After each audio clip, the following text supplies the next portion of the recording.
Hello and welcome back. Yes, we're having two streams in one day. We're just going to be doing this little thing on the book reader's reaction to the trailer, kind of to give some variety. I figured we might as well get that done in one day so that we have all of it out. Anyway, allow me to bring in my guests, starting off with...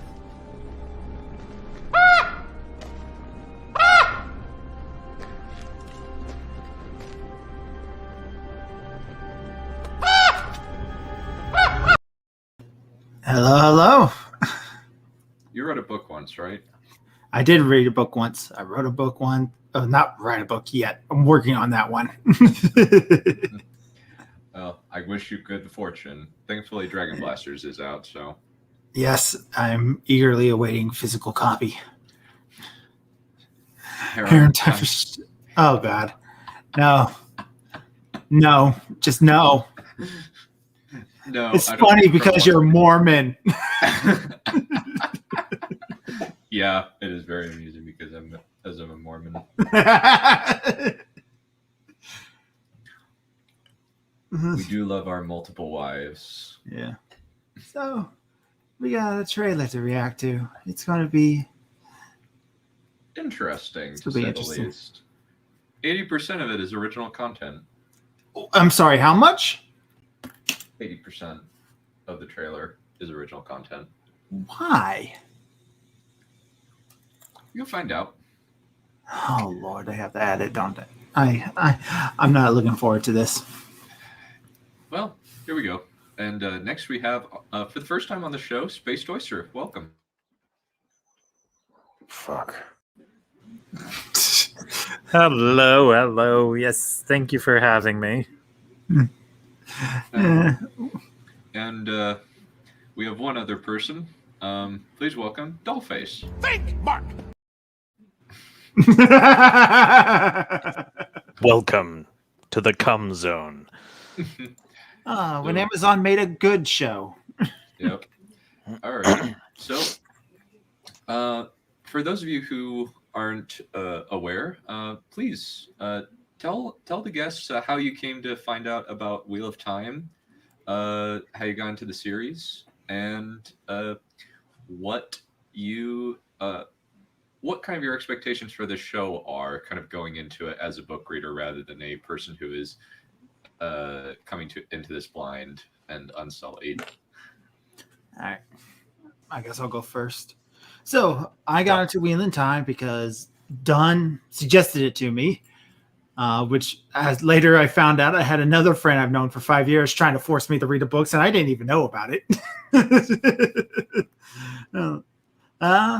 We've been doing the reaction streams to the books as we read them. But at this point, I finished the books. We're just waiting on a good time where we could continue picking that up, I think. So I really like the Wheel of Time series. It's not a perfect series by any stretch of the imagination. I believe I'm on record saying it's the best, worst fantasy series. It has problems. Yeah. It has a lot of problems. So I did have a no, I'm not running on any kind of coffee. I'm running on something far more powerful. The ability to make me in pain. There is that, but it's something. It's something else. Sheer willpower, Nino. Oh, also methamphetamine, also, but mostly the other. Willpower. Alrighty. Anything? Yeah. Sorry, I interrupted you. Keep going. No, that's all right. So, Wheel of Time, I do really like the book. I definitely believe it's worth all of its praise. There's things of it that could be better, and I think it could make a good TV show if they cut out a whole lot of the filler and padding that the book seems to have in the later volumes, especially. Well, it seems like they're adding stuff, which is yeah, why? That's what I was about to say. Why? No, they're going to add stuff to it, and it's like you have like doing? Easily 12 seasons worth of content here. But I'm just thinking, like, you only have these actors at the right ages for so long, Yeah. before it starts to look weird, before it starts to be like, Yeah, the books themselves only take like 3-4 like years. it's supposed to be like 3 years, yeah. Yeah. Oh, and then you like Dunn dropped the bomb of saying they're adding like 80% original content, Yeah, kind of sus. and then just the attitude of Amazon and other big companies in general making movies. Well, I mean, Yeah. like the trailer is 80% original content. I don't know if that's reflective of the show yet, but we'll see. I mean, like if they're just cutting down the number of towns they visit or stuff like that, that's not a big deal. Yeah. So, Oyster, do you want to go or? Sure. Mine's probably really simple. I started really reading Wheel of Time in middle school, so when I was about 13. Our school system, they required us to read books and get these accelerated reader points to prove that we had reading comprehension skills. I remember that. Yeah, so I picked up the Wheel of Time because one book got got all the points I needed for a semester. Oh, did you see? I was watching a video earlier by I think it was the Spiffing Brit, and he was talking about how you could get infinite free pizza by the like reading a book thing. Like if you read a book and you got a teacher to be like, okay, you read a book and you got a voucher for a free pizza, but you could just keep infinitely going to the teacher and be like, okay, I read this, and then they would so you could just get infinite pizza, and this girl was getting like infinite pizza from like supposedly reading books, but then she didn't even have to read them because she had a relative that could technically say like give the okay or whatever, give the authorization. So she just got infinite pizza from this like scheme that was supposed to get kids to read. It's pretty funny. Ours didn't have that, unfortunately. Ours actually made us take a test on it. Yeah. Like it would ask us random questions. Yeah, same here. I never got pizza for all my reading skills. I did get pizza, however. I don't know We how had well I pizza do in a party. fucking trivia thing of fucking Wheel of Time. I don't know either. There's a God. lot of stuff Oh, that could be geez. asked. Don't ask me how to spell any of the characters' names. I've Oh absorbed my all of mine god! through audio I'm books. glad I don't have fucking dyslexia reading this fucking shit. I'm just like so many names, so many fucking Aes Sedai beginning with S. Yeah, it was Holy really shit. it was really tricky, but with dyslexia, once you get used to it, it's pretty easy to read. Yeah. But yeah, as far as I'm concerned, yeah. So I knew about it for a long time because I knew my dad was into it, but I was sort of putting it off, or I was more into like YA stuff for ages. But when I heard that the show was coming out, it was sort of okay. Well, I might put on my big boy pants and read some real fantasy. So yeah, and obviously I'd read Lord of the Rings and everything, so that was like probably like the most like grown up fantasy thing that I'd probably read at that point. So all I knew is it was big, and that's pretty much all I knew. That's pretty much it. It's big. It's a lot of books. I had pretty much no expectations or whatever like going in to reading the books. I had like pretty much no idea of like what the tone of it was or like what it was going for, kind of. So I haven't finished it yet. I just finished Knife of Dreams, and I've basically read like the prologue of Gathering Storm, basically. Yeah, it's cool. It's very cool. Lots of cool. I like the violence. I like there's some good violence. Yeah, There's some good violence. I like the violence.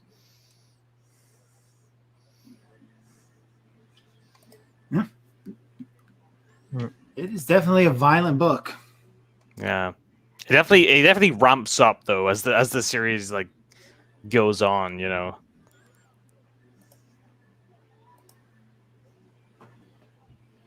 All right.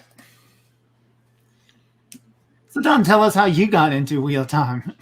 My parents got me into it. they gave me the audiobook, and I just started reading. And then for whatever reason, like we didn't have the other audiobooks, and I didn't think to ask them to get it. So I read the Wikipedia synopsis for some of them. Thankfully, they weren't detailed, so there were still surprises for most of them, and there weren't any for the last three. But yeah, I think you'll be excited for the last battle. It's literally like one singular chapter that's about 8 hours long. On the In the audiobook, it is 8.5 hours long. I realized this when I was like halfway, almost completely done with work, and it's like I started this whole last battle thing when I started work today, and it's still got another 2 hours. I'm going to get I finished it as soon as I got home, and I was like, woo! It's very satisfying, to say the least. Oh, it is. This is my show now. No, it's my show. Welcome to the Crow's Nest, everybody. I'm your host, Dr. Crows, and I would like to welcome welcome back, Don. Wrong. Sorry. I had a crunk moment. You had a what? A crunk moment, you know.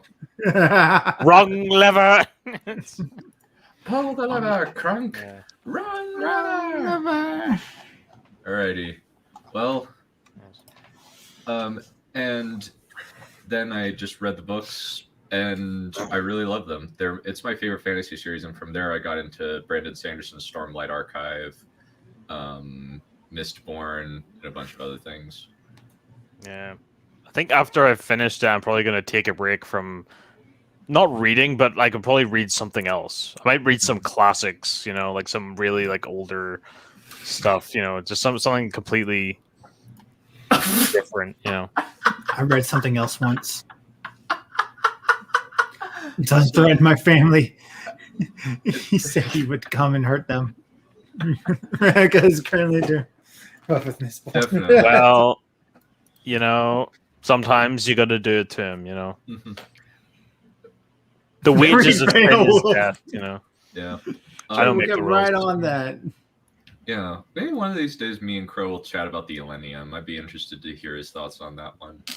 I'm almost done with book 2. Well, that's good. Yeah. They're not very big books. It's a much different read from Will of Time. Yeah, they're very pulpy and a lot more pacey. Oh my God, what's that on her nose?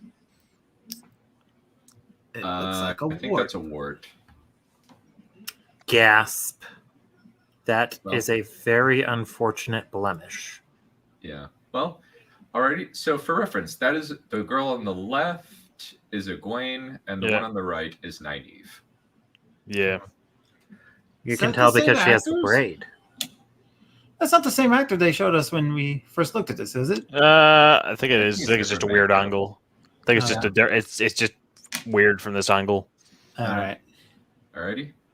And she's not she doesn't have multi braids. She has her hair in one braid. All right. Alrighty. Let's start. Be strong. Yeet. Okay. All right. Hold Freaking on. own. The wheel of Okay. Immediate questions. Well, this one's Why? pretty entertaining. Excuse me.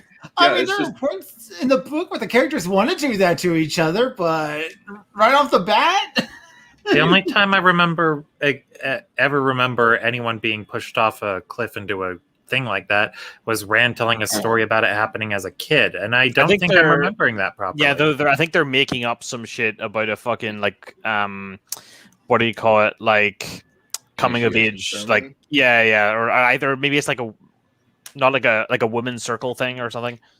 is Like they're- that training for wisdom?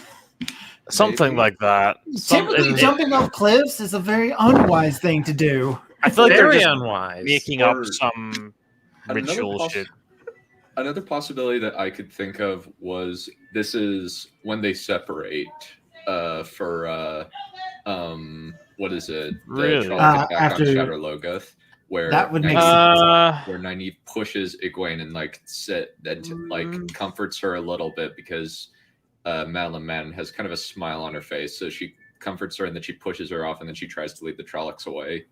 That is my current head theory. I don't know if that will be Maybe. accurate though. Yeah, we don't know where in the book that is. It looks way too chill though.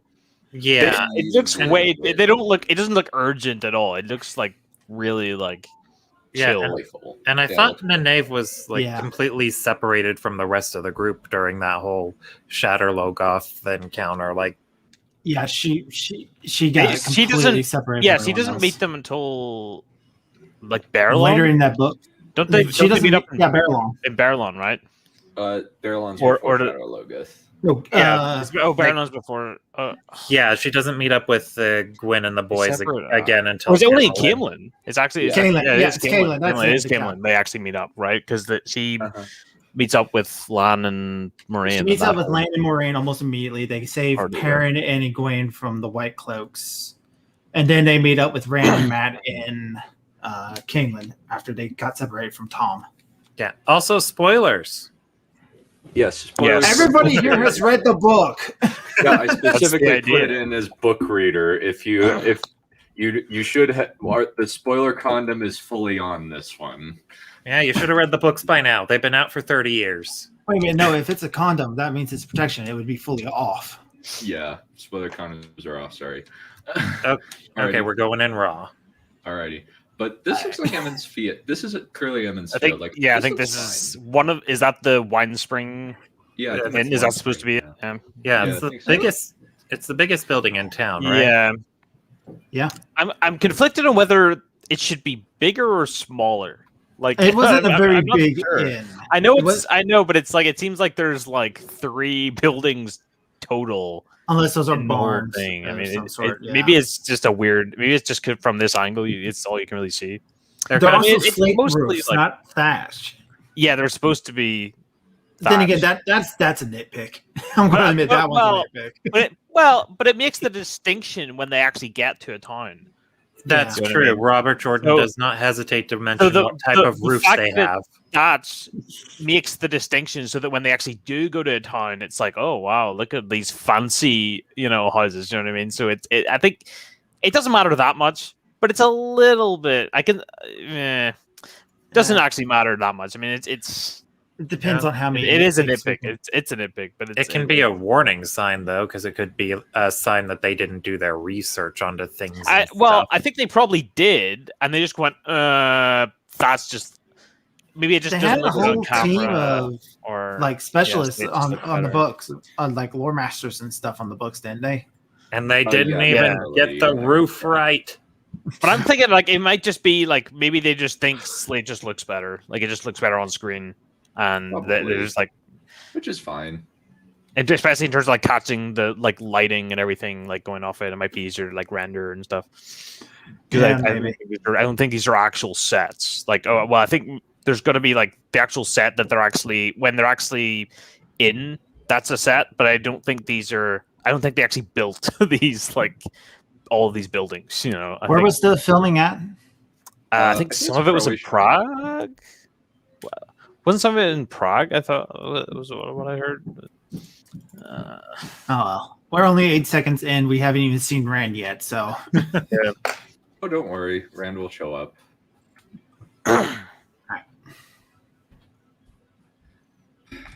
Oh, we got yeah. Okay. All right. Of time turns. She said the line. she said it. She said the line. She said the thing. The thing. She said the thing. Let me raise the quality so that it looks better. So- Yeah, it has to She look. Said the line. The It line. Actually, looks worse now that you've raised the quality. Oh, dear. I didn't even And notice. ages come and pass, Oh, there's Randy Awesome. boy. Okay, leaving memories. so I think Oh, that's there's a Conrad. warder. I think that's No, I think that was Lan. He's crying over the ring. no. That's not Lan. That's not Lan. That's not Lan? Lan's the No. Asian guy. Well, did we meet any other warders? I I don't think- remember any others. in No. book one.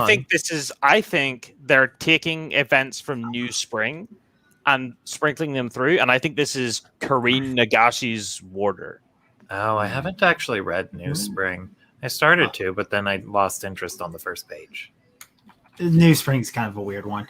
At least It it's is short. weird, but I think like all of the Wheel of Time books, the third act is just way better than the rest of the book for no reason.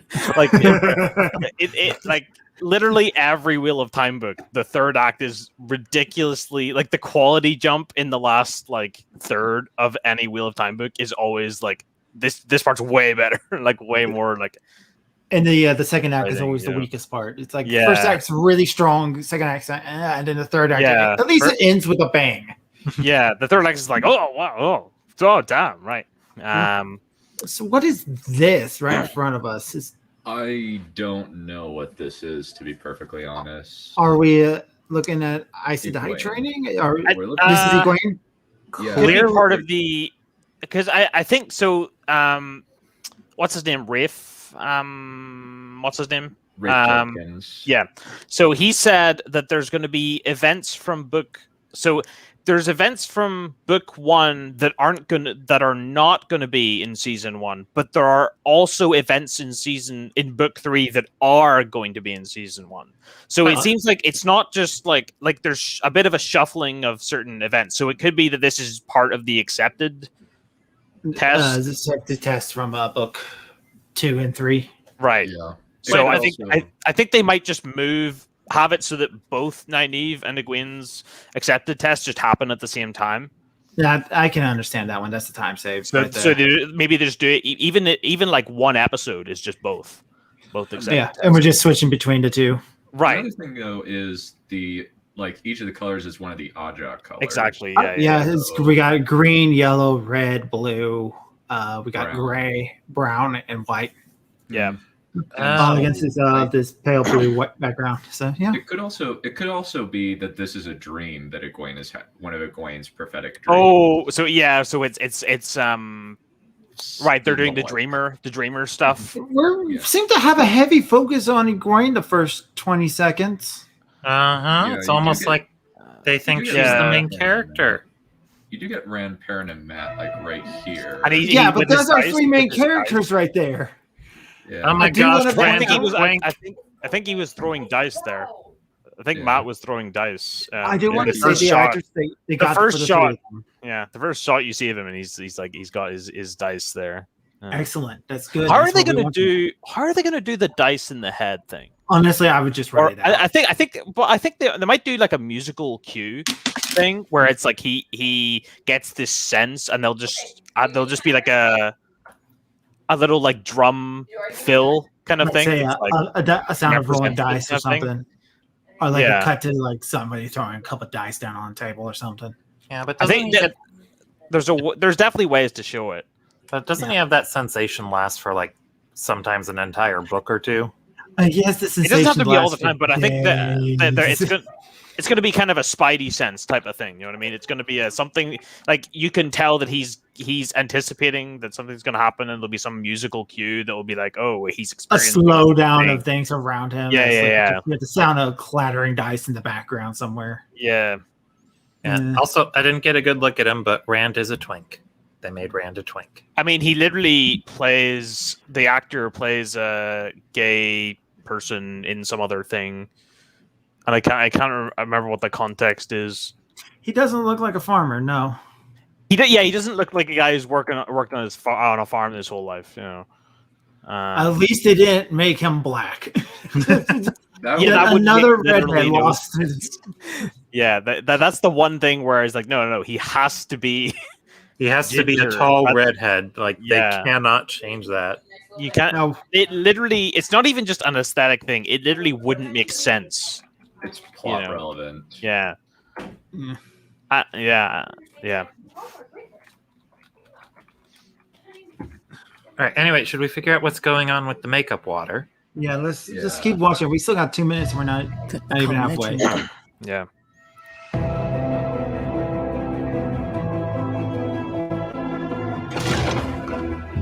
So I think that was Tar Valon there, right? Power inside you. Yeah, that's Moraine. All over the world, there are different names for it. But it's one thing. One power. And women who can touch it. We protect the world.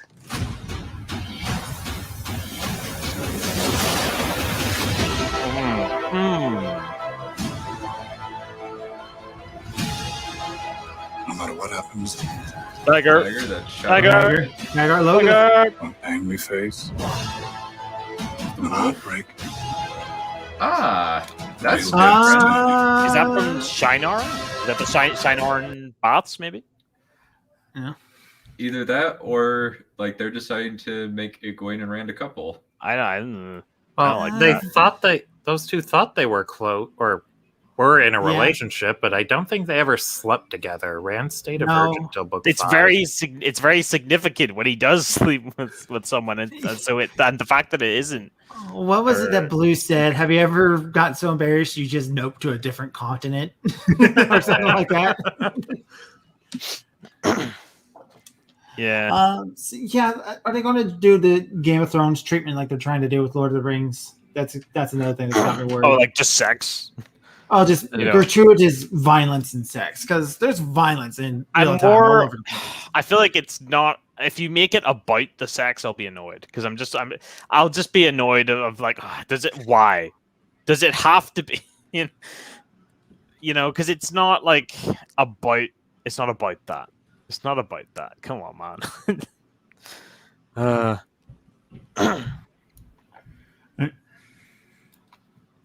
Alrighty. Well, and for reference, that is Tam Althor. Yeah, that's Tom. Yeah, That looks pretty good for Tam. yeah, I can go with that. Yeah, I agree. Look- That's Tam. He looks like a Tam. The wheel keeps coming. Tamish. There's the dancing. And then The Dark One is coming for your friends. That is Lan. that was land. Yeah, And that's Logain right there. yeah. Yeah. Oh, we're going to have a fight. Absolutely scene with Logan? yeeting these bitches. I would Yeah. love to see that. We did not get enough fight scenes with Logan in the book.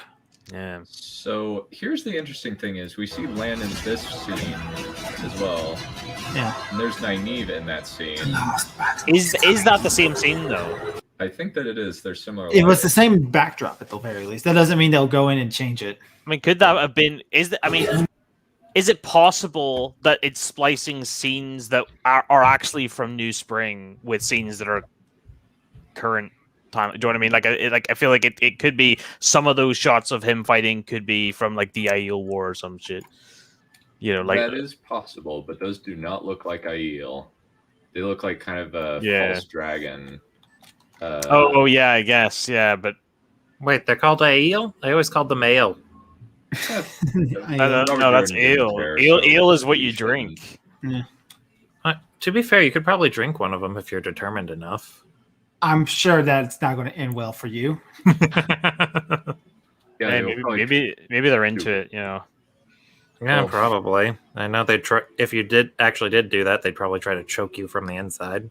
Maybe if you ask nicely, have you considered that? Well, you can always drink an Aiel woman. That's also a possibility.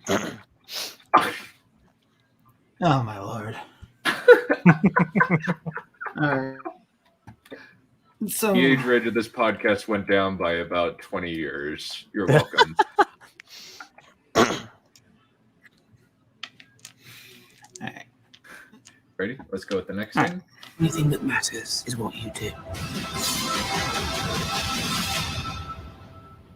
Whatever happens now, That is a Waygate. there's no turning back. There's our first. Let's look at the merge roll. Yes. I kind of think they shouldn't have shown it in the trailer. Yeah. I feel like they shouldn't have shown like the full like mouth and design. I feel like they should have kept because it was good that it was kept mysterious for a while in the books, and then you reveal what it looks like. You know what I mean? Like it looks like just like sort of a man in a hood, and it's creepy, but it's not like you don't know what it actually is, and then you see that it's like this eyeless thing, Yeah. and then it's like, But oh it shit. looks like a regular person. Though. It looks like he looked like a regular person in the book, which is.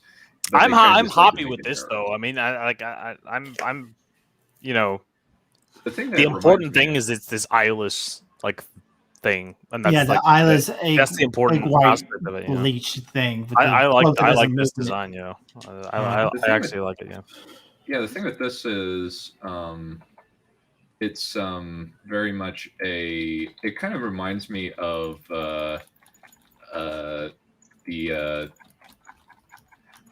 like the snake snakes in what is it? Hunger Games. There's a couple of things it reminds me of. It reminds me of Stranger Things, kind of. Like the Demogorgon or whatever. Yeah, kind of the fact or that like it's kind of eyeless. yeah, or like the things in like Quiet Place. Oh, okay. I feel like it's just a very like it's a very simple design, like, but it's just like that type of mouth. Yeah.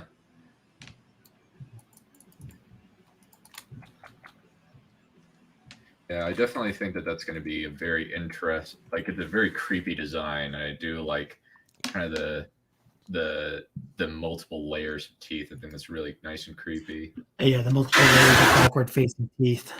Yep. And also, like, we do get Trollocs. At least the outline of Trollocs.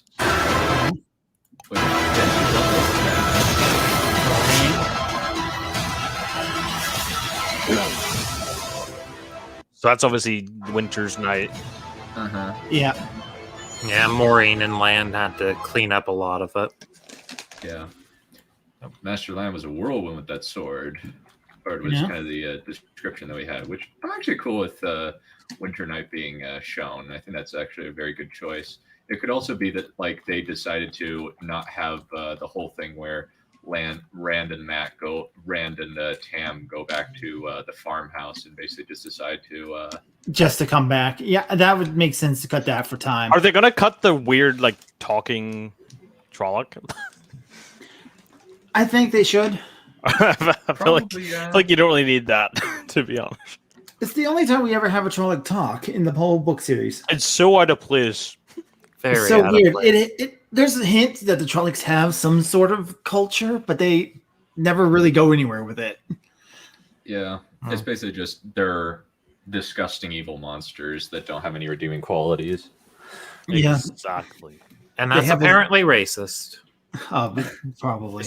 Because it's just like real life. Well, the thing is, Trollocs were made in a lab. They have no literally made in a lab. They have no racial counterpart. They might not even have working bits. Oh no, they have working. No, bits. they do. They do. They do. They have male and female Trollocs. That's where the Mordrol come from. Sometimes. Yeah. Oh, okay. Well, they don't identify as that. They identify as All the Trollocs are played by Arnold Schwarzenegger. Excuse me. It's Anyway, the only problem I can see with cutting out the Rand and Tam going back to their farmhouse and then back to the Two Rivers is that's when Rand learns he's adopted, and then yeah, but you can easily write that to where Tam is just speaking crazy in his sleep. well, or you can could have still him get literally into just literally just tell him, like You could literally also, just be like, look. Well, one other thing they enjoy could this. do is they could have Tam get injured while helping defend the place on Winter's Night, and then while he's in a bed, he has those delusions, and then they learns it that way. That could be what they do to save time. I think that actually would work. I'd be cool with that. I think there's definitely a lot of stuff where it's like, do these need to be separate events? How much can we just kind of go, okay, can we convey the same information in like one scene that it's done over multiple scenes? Can we just go, let's do this in the same scene as this and just smash them together? Oh yeah, I mean, like most of the book is just description of shit anyway. So like, just making a visual medium. Sorry, cut out at least. And a lot of it is very. There's a lot of stuff where, as I'm reading it, I was just like, this is very montageable. You know what I mean? Like you could montage this. You know.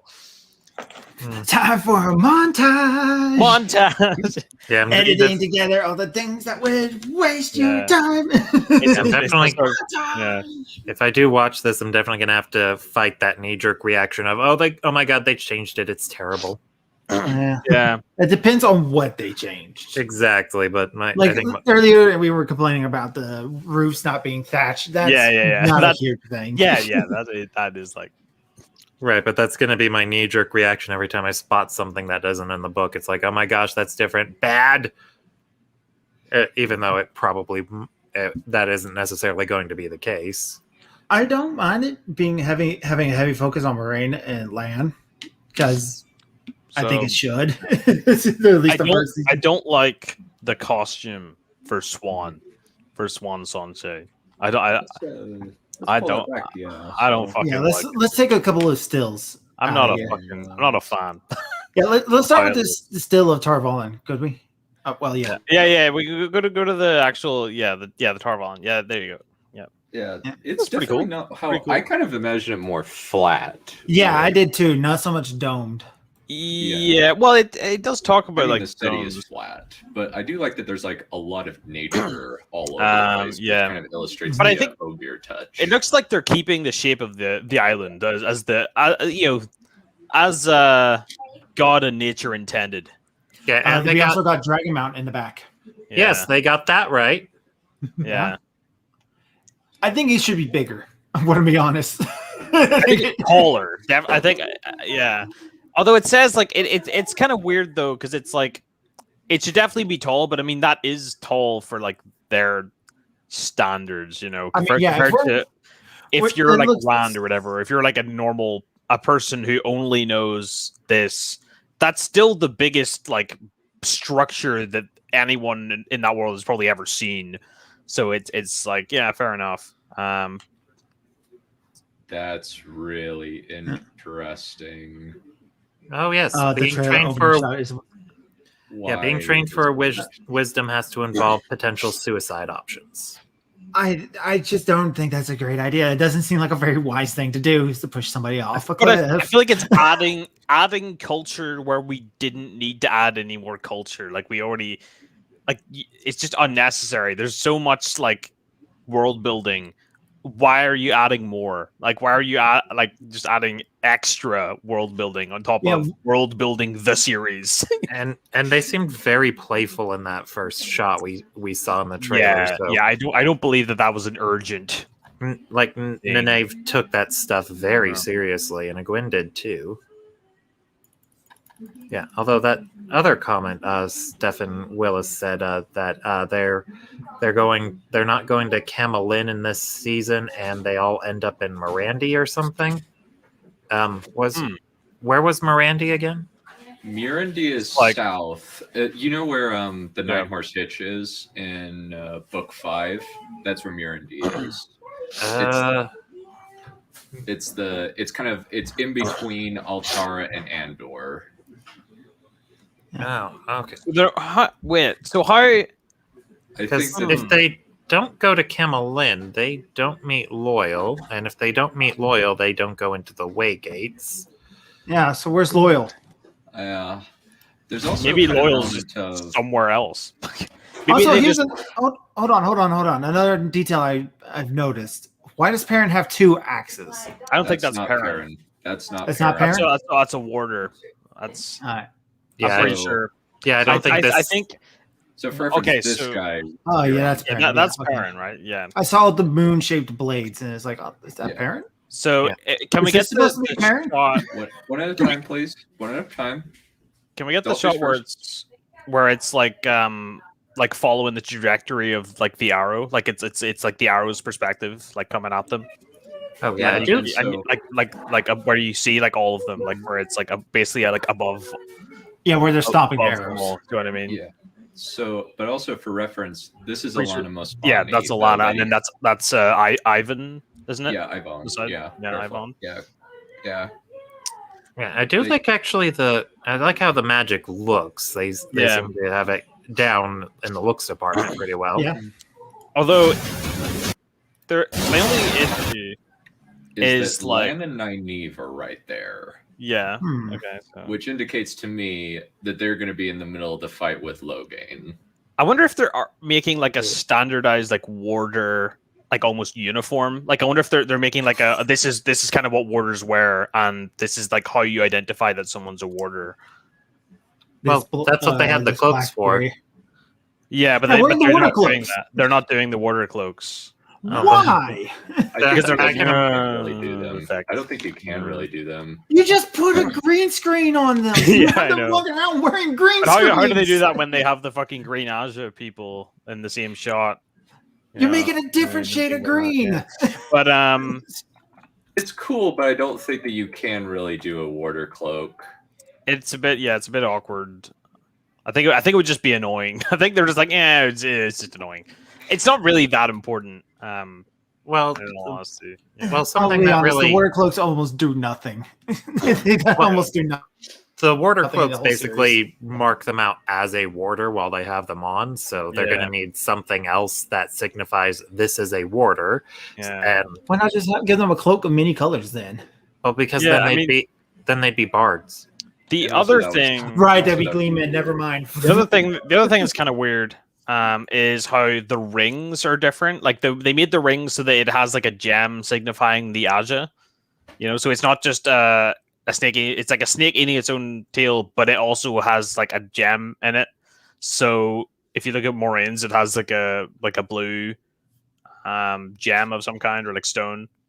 And it so I can understand from like a TV show like standpoint that you want to be able to clearly see at a glance the Aja because it's just handy like visual shorthand of like, oh, okay, obviously right, this person.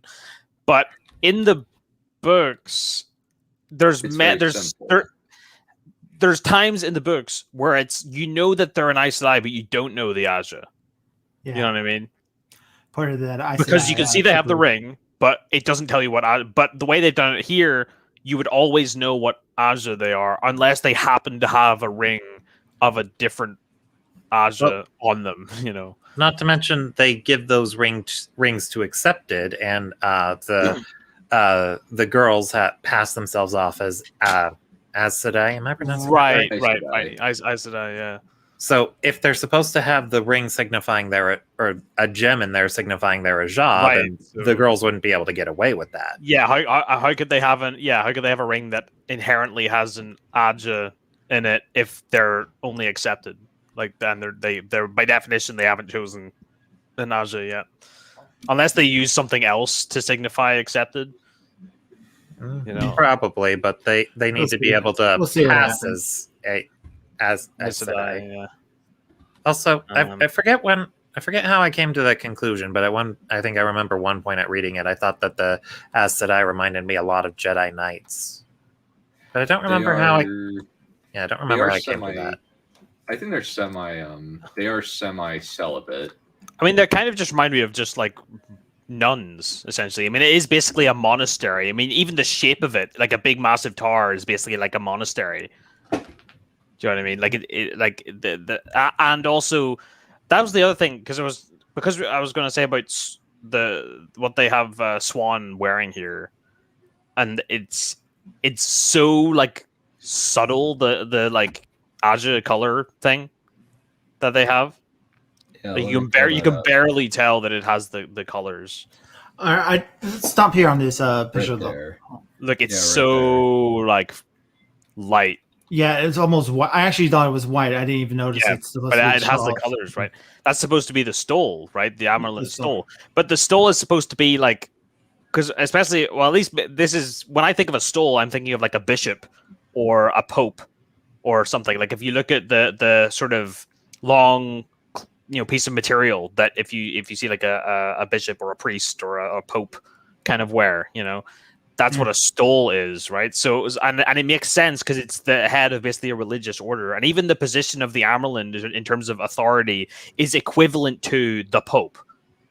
That's the closest equivalent in a real world. It's like an authority figure that it stands above kings, that kings will, show like reverence to, and the closest real world equivalent is a Pope.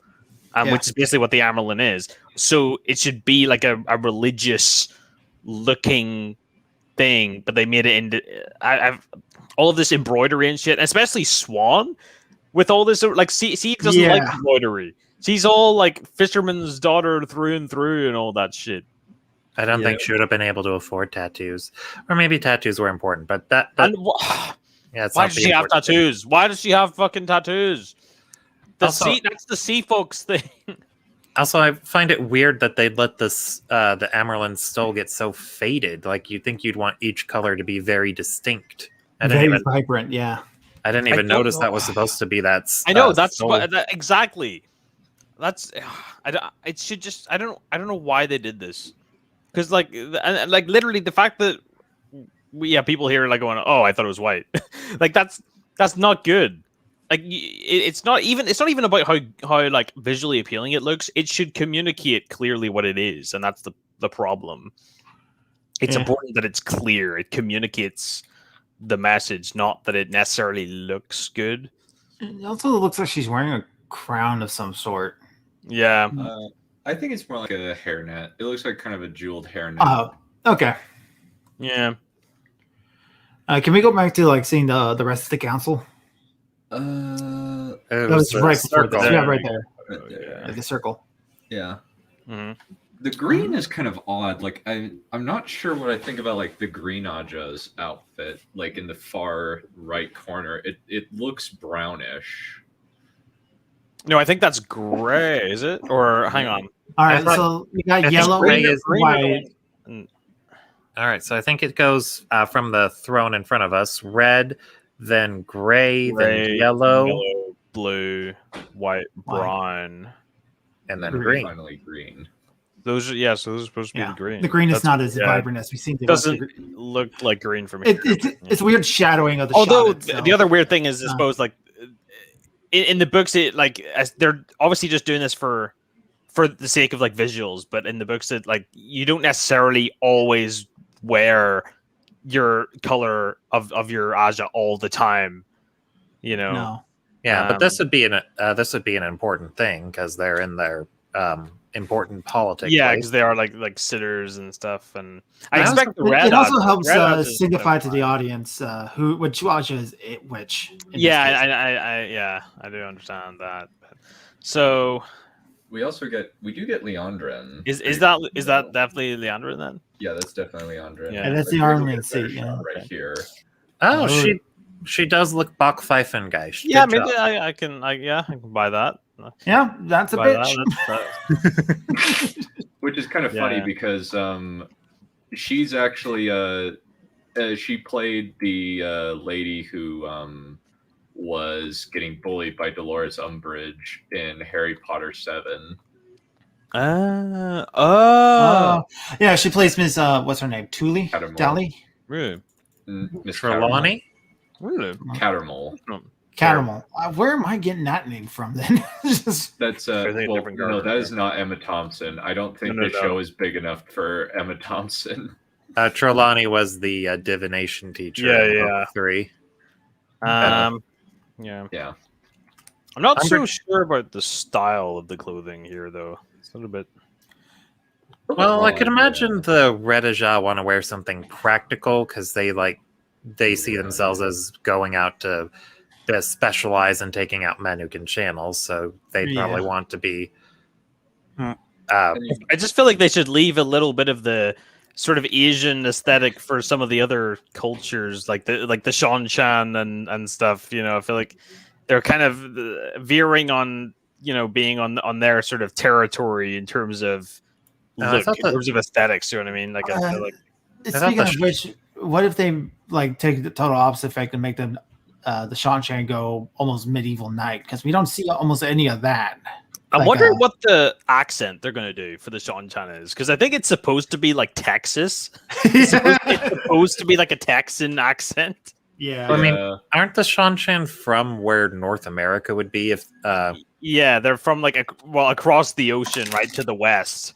the Right. Wheel of Time's world, it's supposed to be like the real world, but in the very distant future or the very distant past. I don't know. Time is circular. Both. Yeah.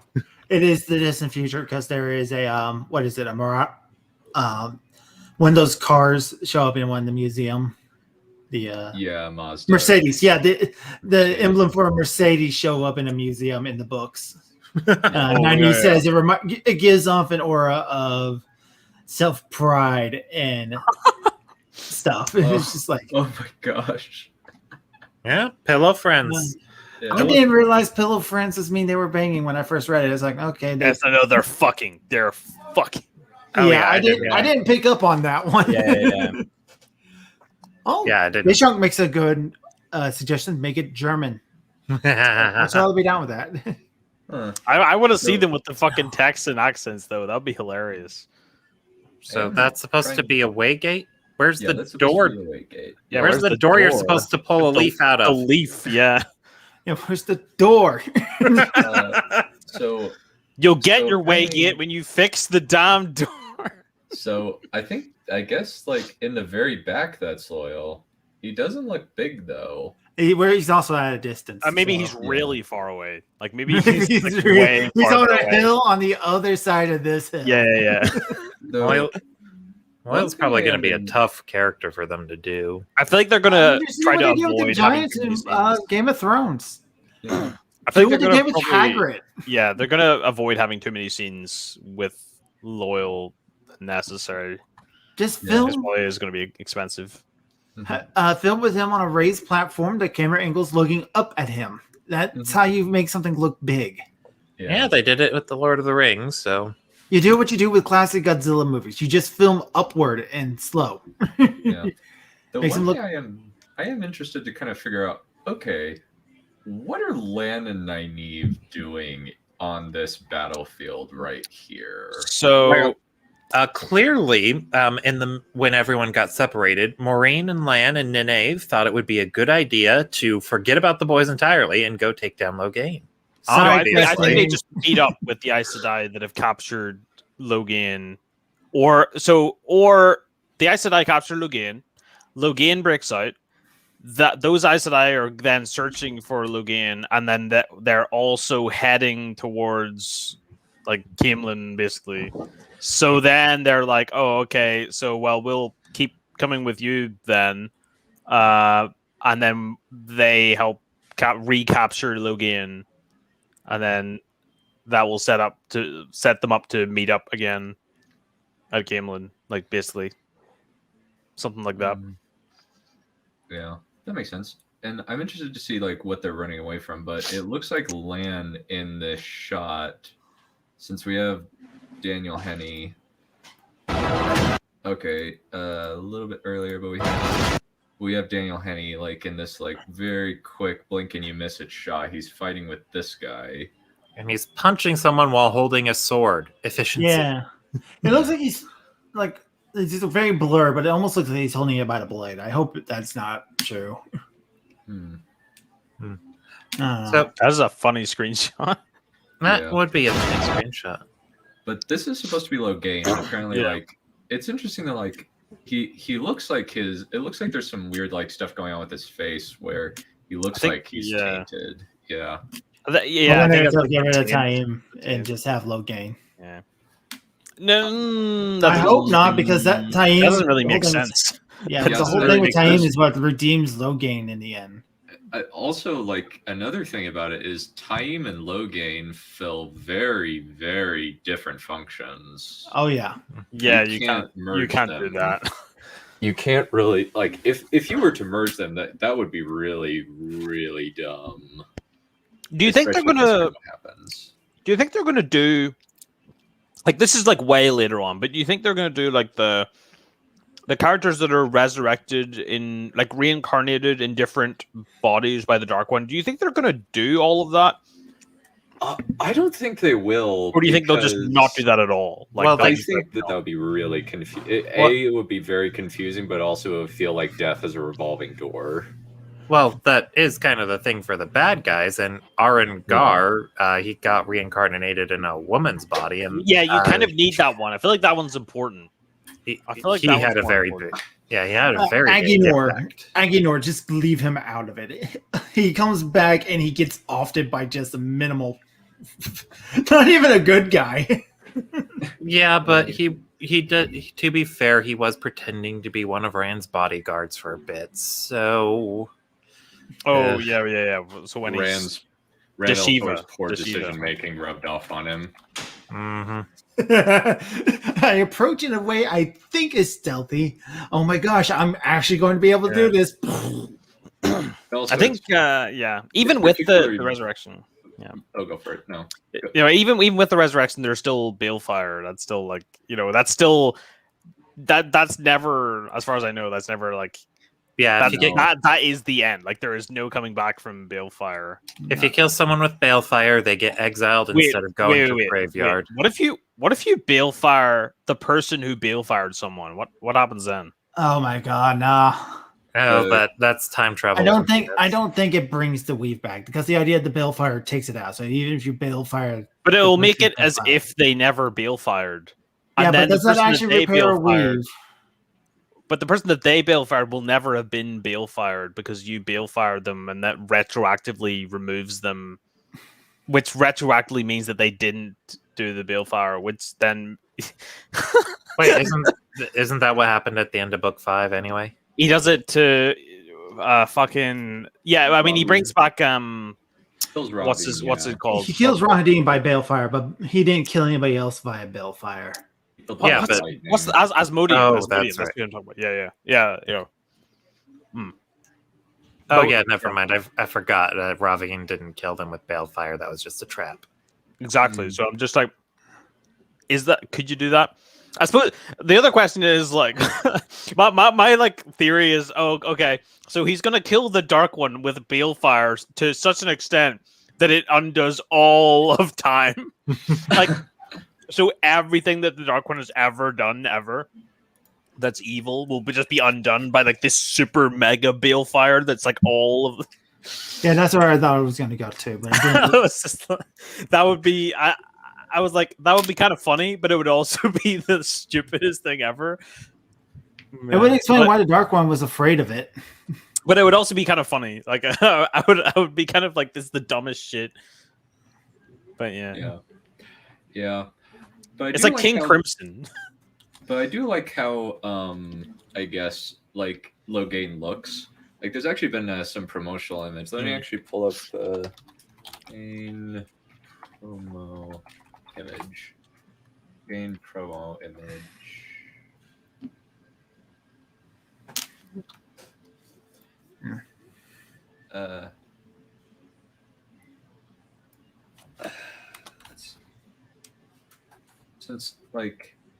Since you have him in a cage and he looks freaky, I must say. Let's see. Definitely looks scary. Yeah. The Yeah, cage he is also- kind of goofy though. The cage is kind of weird, yeah. Yeah. You see him in the cage right there. It looks like a video game cage. You know. Eh, It looks like Crash Bandicoot is gonna jump on it and it's gonna open. Kind of looks like Jesus. Logain is Jesus. Well, it looks like Jesus Barabbas. Yeah. And here we get Shadow Logoth, which that looks actually like creepy Gondor. I actually like that. Yeah, not as run down as I imagined it. Well, maybe this is just because it's during the day. Maybe it looks like more like when it gets more night time, it's more like, oh Nightmarish. fuck, oh damn. We do see a shot in the trailer of Mashadar vaguely. Mm-hmm. Like just the darkness. Yeah, the darkness spreading over it. Yeah, it's like somewhere, right about there. Yeah. Kind of like, actually, like, let me actually slow it down to like half 50%. So you see the dagger, and we see the shadows slowly creeping over that statue. Yeah. And then we see it creeping over the whole city. And then the boys run screaming. Yep. They're like, one interesting thing though is there is an Aiel in the back. At least that looks like an Aiel.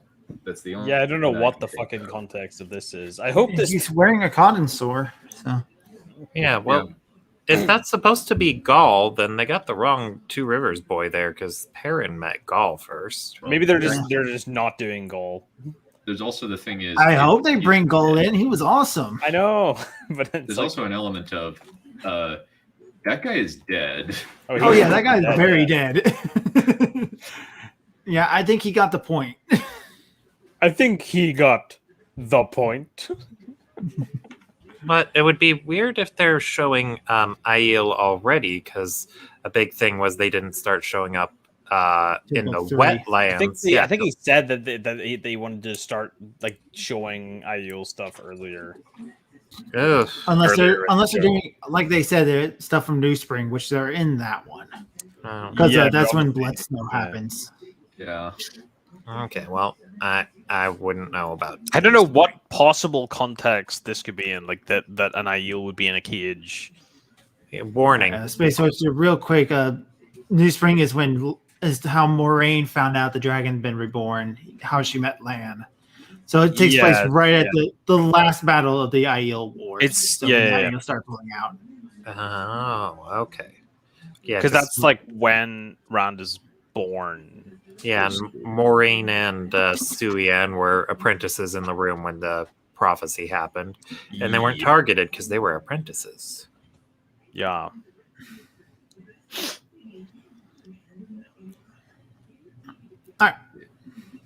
Yeah. It's kind of, yeah. My thought is just like this is Faldara and they're just displaying an Aiel corpse or something. Or maybe that's a like fake Aiel and this is just meant to be target price. But then, and again, He looks pretty real. Well, there's blood coming out of his leg. yeah. So, do you think that doesn't look like a bathhouse? No. So It it's also not depends. Shinar, Is this one of Rand's dreams too? Yeah, Rand is a horny boy in his dreams. I mean, he's 18. Yeah, oh, but it's going to be this, and then it's just going to turn into her like being killed, or like him killing her, and it's going to be like, see, this is what's going to happen. yeah, but he was always so innocent too. Like the most lewd thing he imagined doing was skinny dipping. I think. Yeah. I think they got it on in the pool. So I don't know. Well, Lanfear tried to get, and he's like, this, I don't know what happened. This don't seem right. So is Lanfear going to be in the first season? I don't think so. There are a couple of actresses who I don't have an identifiable casting for. We don't have it's like Dana or something. There's kind of like we don't really know. Like some people, like I know there was one guy who's just for a while was just called Steve. Like he was literally listed on the IMDb as Steve. Let's call it Steve. I love Steve. Steve, Tim, Bob. No Tom, however. Notice that we haven't seen Tom. Yeah, we do hear his voice in one of the promo images, in one of the promos of his guitar, but it's like a tip for the Glee Man. Yeah. I hope they don't make a fucking cringy fucking original song like that fucking Witcher song. The song is the fucking Witcher. You don't like that song? I don't like that fucking song. It sounds so out of place. It's so fucking out of place. Wait a second. Tom's not gonna play the harp? No, he's gonna play a guitar. No. We're back around to where we started, guys. That's what we were talking about before this whole started. Yeah. Sim Kareen, yeah, she dies in this trailer. Interesting. I didn't notice that. I can't remember who Kareen Nagashi is. Like So she dies off screen. No. She's killed by the Black Sisters. She dies off screen, and it's heavily implied it's Black Aja, but you never actually see it. Yeah. For whatever reason, we see Moraine. I imagine like this is probably like them getting raised to the shawl. Her getting raised to the shawl. That could be it. Yeah. Yeah, because as far as I know, that would be the only time Maureen's been in the White Tower in the books. But the problem is, there's Lyanna Sharif. Yes. Yeah. So it has to be like. Well, didn't they bring the whole circle, the whole circle with them when they went to Faldara at the start of book 2? Yeah. Well, that could. But it's. I'll go for it. Sorry. I was going to say that could be this scene, but if I remembered right, Moraine only met with Suyan, Leanne, and Varen. Oh, hold on. Stephen Wills, I've been watching what he's been saying in the chat for a while. Mhm. He just said Tom's actor is a professional harp player. He better play that goddamn harp. He better have Well- a fucking harp. Well, thing is, he doesn't have one. He has a guitar that's been part of the promo imaging. Yeah, so Guitars why did are they hire not a professional harp player for a guitar? It was just a coincidence. Oh my god! It's kind of unintuitive, and that's a little bit unintuitive. Something tells me but- the actor even applied because he knows how to play the harp, and he thought it would give him an edge. It's just, Yeah, I think this is a new scene. oh. Either This is one of the- either that, or they're making the character of Leanne like way older. I don't think so. Like, and just making it so that after, what is it, Guitarra dies, he just becomes the next one, and that something like that, so that like C is the, so this could still be a flashback, maybe. I'm not sure. Well, I'll the retract only- my previous statement. Apparently, the actor is a guitar player. well, he Ah, should be a harp player. Yeah, it's Anyway, kinda hard to play. It's kind of hard to like. I imagine like the harp is probably like something like wait. That's what makes it special. Yeah, On this scene here, the only other thing I could think of, although I really hope it's not that, is that this is some sort of call to action, like Sui-An's officially sending Moraine out, because the Moraine was sent to the Two Rivers by Sui-An to recover the Dragon Reborn, because they figured out he was going to be from there. But that wouldn't make sense because that was all done secret, hush, hush. So Yeah. the only other Yeah, yeah. I can't think Right. of what the context of this. This scene is just baffling. it The could scene is be- just like, I could see it What as, is like- happening in this scene? Yeah. I could see it as a city business like these three, because that's Lenandrin on Moraine's right, and then who's left, right, left, up. whoever's in the red, isn't that yeah, Lenandrin? that's Leandrin. Probably. that's Leandrin. Unless then- this isn't even the White Tower at all, and this is just a room that they have in fucking Faldara. they just have this room. Yeah. But if it is a scene where these three are being assigned, so that way Moraine has an excuse to go to the Two Rivers officially, that might be what's going on, but I don't know. Stephen Willis, who seems to know all about this stuff, he's saying there aren't any flashbacks to New Spring, so... Yeah. That doesn't make a whole lot of sense. Although New Spring wasn't that very, very far in the past before the Eye of the World. 20 Yeah. years. Yeah, but I mean, it's I've- fine. I mean, about- Yeah. Aes Sedai characters mostly that don't really age, so I mean, it's like, I mean, they kind of do, but it's like weird. But yeah, and obviously they can't really do the ageless thing. Yeah, that would be like some weird. That would kind of be. One thing think- I was thinking is like, shouldn't she look younger? Like, I think the act she's about the age that Moraine is, but I feel like that should mean that she should look younger than that. I wonder if it's going to be part of the whole Aes Sedai agelessness. I mean, that is a good way to explain flashbacks. It's just like it just be like that. It just do be like it is, you know, when it do. They did it okay the way that they did it. True. It just works. It just works. It just works. Who's the one in the green? Is that Alana then? That is indeed Alana Mosfani. Okay, so is it got Leandrin? Well, they got three of the most important sisters from those colors. I feel like they just wanted to have the like main, or like the most important ones. Do we have Varen? Do we have a casting for Varen? Yeah, I Baron. I don't think so. There are several unnamed people. Oh, I hope we get someone good for Varen. She's one of my favorites. She is the Or- best Right. character in the book. Important. Yeah. That she What is was the- extremely important. What was my joke in the streams that about talking about the books? Every new character basically became my favorite character. Yeah. My favorite was always Loyal from the moment he showed up in the first book. Matt, Loyal, Varen, that order.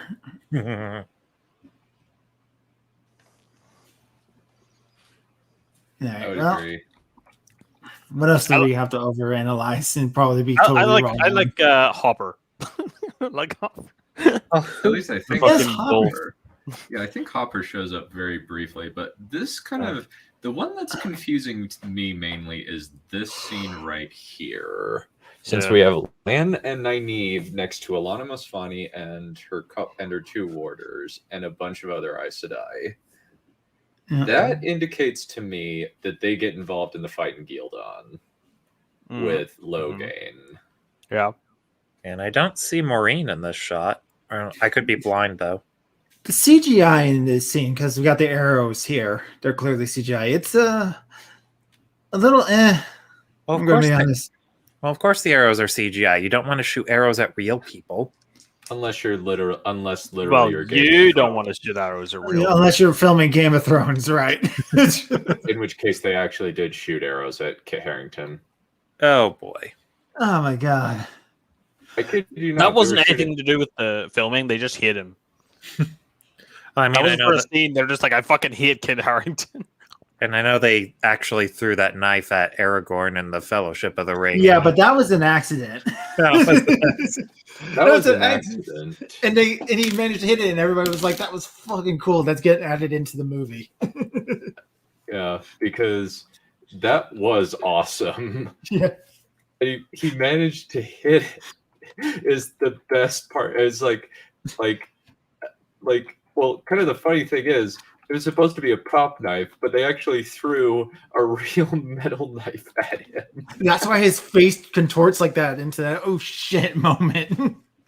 It's just little moments like that make it great, but you don't actually try to do it. People, come on. So, do we know is the character that's healing Marin? Do we know who that is? Karina, Apparently that is Karine Nagashi. Green Nagashi. yeah, It's kind of- she was that one Ace City that got killed off in New Spring. Yeah. Yeah. So it seems like they're Yeah. just making that character a bigger. So we got a Or close like up with the nothing at ring all, here really. too. Yeah, I really do not like the rings. And, yeah, see the way they have like the stone in them that has like the color. Yeah, hard it's to too see. gaudy now. Yeah, I always It's I too always gaudy. imagine I always imagine the rings being very simple. Yeah, almost like a wedding band. Yeah. They look like a snake eating its tail, and that's literally it. I think like I always imagine them being bulky enough, like so that you could like clearly see like from decent distance. You'd be like, oh, okay, that's that ring, so that it's not, you couldn't confuse it with anything else. But obviously small relative to like the twisty dream ring thing. Like Yeah. obviously that's bigger. The one Then that's I like a ring. Mobius strip. Yeah. Yeah, the only other thing I can think of is that the rings might be personalized to each individual Aes Sedai, but that would be a lot of effort on their part. It's Especially always weird to hear you mention names and stuff because I'm so used to how the audiobooks had them, which is No, totally. I'm sorry, I'm dyslexic. I guessed at how they're pronounced. You're not far off. But yeah, it would be weird if they had each individual ring personalized. That sounds like too much effort for them to do, especially when it's supposed to be a symbol of their rank and position. Yeah, you think they would have kept it simple for extra budget? You could just make a whole box of the same thing. Yeah. You would think, yeah, that would make sense. So that ends. Although this could just be a completely different ring that she's deciding to wear, but I'm not too sure. They do focus on it, so it's Well, like, she has no other rings on her fingers that you can see, and she's doing healing. Yeah, I mean it's tough to tell or tough to say. Tough to say. All right. Yeah. Anybody else want to take anything else apart? This is kind of an interesting thing where it's like it looks like Egwene is going down the rapids. Yeah, she's just vibing, bro. Well, this is Pardon? probably right after that scene at the start where she got pushed off the cliff. So, which Yeah, was she's just vibing, bro. Yeah. maybe We she's. did get oh, go for it. Sorry. I was just gonna say maybe she's supposed to like get some wisdom epiphany while being in the water and about to die. Yeah, once again, I mentioned it doesn't seem very wise to be going head first down the rapids. Well, to be fair, I think she's going feet first. Unless she's trying. No, the water is making her flow towards us, so she would be going head first. Oh, okay. Okay. Are we just not getting Bail Domon I don't think so. at all? No. Like, we're just not getting him at all? What? How could they cut the mayor? Well, Bail Doman, the ship captain. The ship guy. The guy with the fucking... What? There are too many names. Yeah, that's the you're problem thinking- with these books. There's a billion Yeah. characters. Yeah, the guy with the fucking Abe Lincoln beard. The Yeah. ship captain guy. Yeah, actually, I think I remember reading a thing that Robert Jordan actually had a point where two characters acted like they had met for the first time when they had met before, and then so he had a point of view from, I think Tom was one of them, from his perspective, being like he pretended not to know her because she didn't seem to recognize him, or so she was pretending. Right. Yeah. And then the person who pointed that out said nobody really knew that those characters hadn't interacted before. They would have spotted it if Robert Jordan hadn't admitted it, or something like that. I don't know. I do like it. You see the scene where it's like Rand and Matt and they're like running. Yeah. Oh, Stefan brought up this could be like dealing with Sidar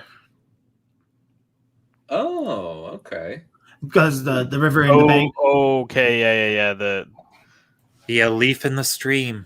Right. Okay. Yeah. It'd be weird she'd be getting that from her wisdom training, because Nynaeve doesn't really surrender. I feel like she isn't she against like channeling, and she denies that she channels. Yeah, she doesn't get that sorted out until like what book? Yeah. 7. Yeah, because she puts the mental block on and she can't channel unless she's angry. Yeah. I The mean, whole thing had to happen. I'm not sure if Space Junk in our audience is up to that point yet. So, and it doesn't have anything to do with these. He said he's stuck at book 7. I Book think that was 7 near the top earlier. of the chat. In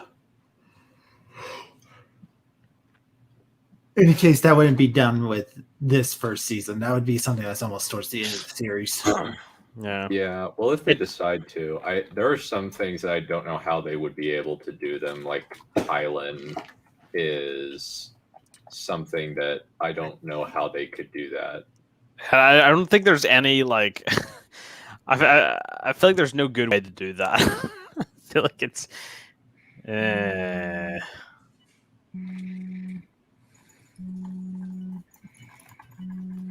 Buzz! Buzz. Alrighty,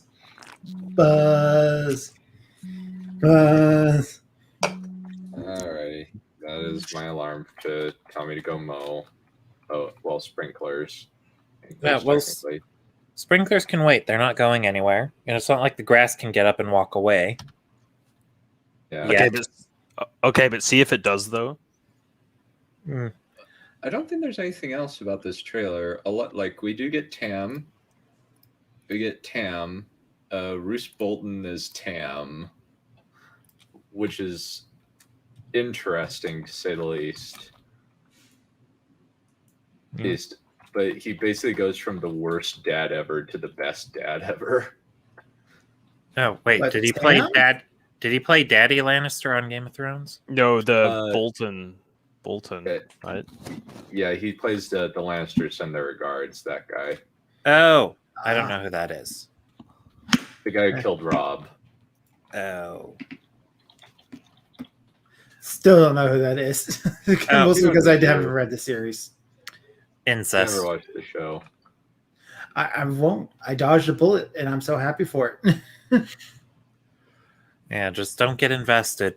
Yeah, the more and more I learn about Game of Thrones, the more and more I realize how fucked up the entire thing Like, was. Roose Bolton is Ramsay's Dad. Dad. But he kind of reminded me of Daddy Lannister. Yeah. Was it Tywin? Tywin. Tywin, yeah. It looks a lot like Tywin, yeah. In this shot, yeah. Yeah. But yeah, I like that thing of where they're in the, I don't know where they are. They're in like a town or whatever, and they're running towards the camera. Yeah. It's like 118 or whatever. This right here. I like that. Yeah, that's probably that could be Winter Night. I like how fucking panicked like Matt is. Like he's just like, yeah, bruh. Though the interesting thing is, like, the Trollocs actually don't look bad. No, they look disturbing and creepy, like they should. Are you sure? Is this not so? Because if you look at the people around them, they're kind of chill, right? They're running, but the people in the background are just kind of chilling. Do you know what I mean? So it seems like they're running away from something that other people aren't running. But I think it's it's where they're in the town and then Tom like saves them and gives them the chance to get away, like that part. Well, that was a Myrddraal that attacked them in town or in that town, right? So I think they're like running away from that or something like that. I think it's that could be too, but I thought that happened during the day. Winter's Night? No, not Winter's Night, but when Matt I think and Rand. It's Whitebridge, isn't it? Is it? Yeah, Is that Whitebridge. I thought the Matt and Rand had to flee Whitebridge during the day. Yeah, but I mean, scenes can happen at different times of the day. You know, it's not a big like. It's just the fact that it's in a town and everyone else seems to not be like panicked. You know, whereas if it was like Winter's Night, you would think. Yeah. Well. Yeah, if it was the attack on right before bell time too, it wouldn't be that either.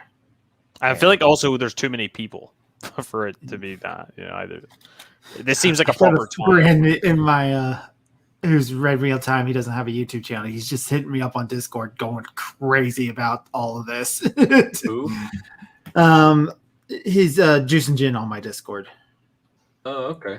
Is he pretty like mad about it, or? He's the buddy who's been trying to get me to read Wheel of Time for 5 years, and I just never listened to him until I met you. You can tell him you're welcome. You're welcome. Okay. All right. Yeah. I don't think there's anything else. I don't know. At least like this kind of looks like Nynaeve. Definitely looks like Nynaeve and Lan split off from the group and get involved. I at this point have no idea how this series is going to go. I'm not getting my hopes up. I'm expecting it to be right now. I'm getting serious Ergon vibes from Ergon. Oh no. Yeah. Oh, I don't think it's not not bad. anything that bad. We still need to watch that movie done. Yeah, that one's the lowest of the low. Like, well, actually, no. Artemis Fowl is worse. Artemis. Oh God. Fuck that. God, I fucking hate that fucking. That movie is awful. That is possibly so much. That is the worst way. Butler not fight the goddamn troll. Literally, so much fucking wrong with that fucking movie. It actually. Well, you know what's really fucking annoying about that movie? They filmed the scene of him, like it's like the scene that's at the start of the first Artemis Fowl book, and they filmed the scene where he I think it's like he poisons like the fairy thing, right? He poisons her and then he withholds the antidote in order to get the information out of her, basically. And that's the criminal mastermind type of move. That's the holy shit. This kid is fucking like. He's a sociopath. Like he will do like bad shit for purely like he's not doing it to save the world. He's doing it for shits and fucking giggles, essentially. But you just because he can, basically, just because he can, and because he's smart and he enjoys doing it, that kind of thing. That's the kind of scene that you need. But instead, it just takes all of that out. Harry And they Potter. take all of the like edge that made Artemis Fowl like appealing as a concept. Yeah. Yeah, it's basically his dad turned him into Harry Potter. It's basically turned him into Harry Potter. Yeah. It's why, but they still have the line at the end. My name is Artemis Fowl, and I'm a criminal mastermind. You didn't do any crime. No, you're not. Like, it's a young adult villain. It's like Yeah. I don't know. Or the Artemis Fowl books for kids books. I forget. It's been forever since I read the books. Yeah, they're kind of yeah. There's some fucking like dark shit in there though. There's some fucking like holy shit. He did that, and there's no like, at least for like the first like couple, there's like no redemption arc or anything. It's not like he got a heart in the gold. end. Like it's He like wins. yeah, The he's like villain wins in the first book. It's fantastic. yeah, like he gets money. You know, he's like He the got goal what he is to wanted. get He got money. away with it. Yeah. It's the Yeah. best reverse heist. Yeah. Yeah, and he's pretty like the only redeeming quality that he has is he likes his mom. That is the only redeeming thing about him. And kind of the fact that he trades half of the gold that he wins from the Fae Ares for a wish to save his mom. Yeah, unrelated, but those axes do look very weird. I don't like They them. look look terrible. flimsy. They look like they're made of plastic. They look very, very strange. Yeah. Also, you don't jump before you attack someone. That is a very bad idea. And yeah, He you looks- don't he's got his jump arm straight at out to the side of yeah. him too. and just completely show your chest. And not, I'm just also yeah, the fact that he's putting his arms out like that is like, what's the point of jumping if you aren't even swinging your arms in the direction of the jump to make use of the momentum from the jump that you're doing currently?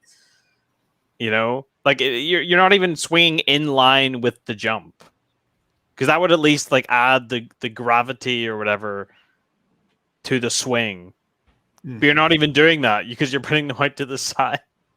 Yeah, like and just the swinging it. Oh, his whole pose changes between the cuts too. Yeah. We also do get the Trollocs. The Trollocs, okay, that doesn't look as good. That little like bare face, but They kind of look like furries. Yeah.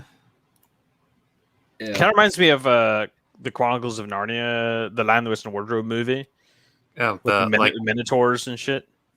that actually looked fine. I think. yeah, I like the Partially Minotaur. because- I like yeah. the Minotaurs and Prince Caspian. Yeah. I wonder what the theme song is going to be. I wonder if it's going to have a catchy theme song, because Game of Thrones came out there with the catchy theme song, you know. Yeah, And you also, gotta like, have it. Game of Thrones was like really artistic. Like it looked like they made this like model Yeah. of the world in CG, but it's this like beautiful piece of artwork that you really can't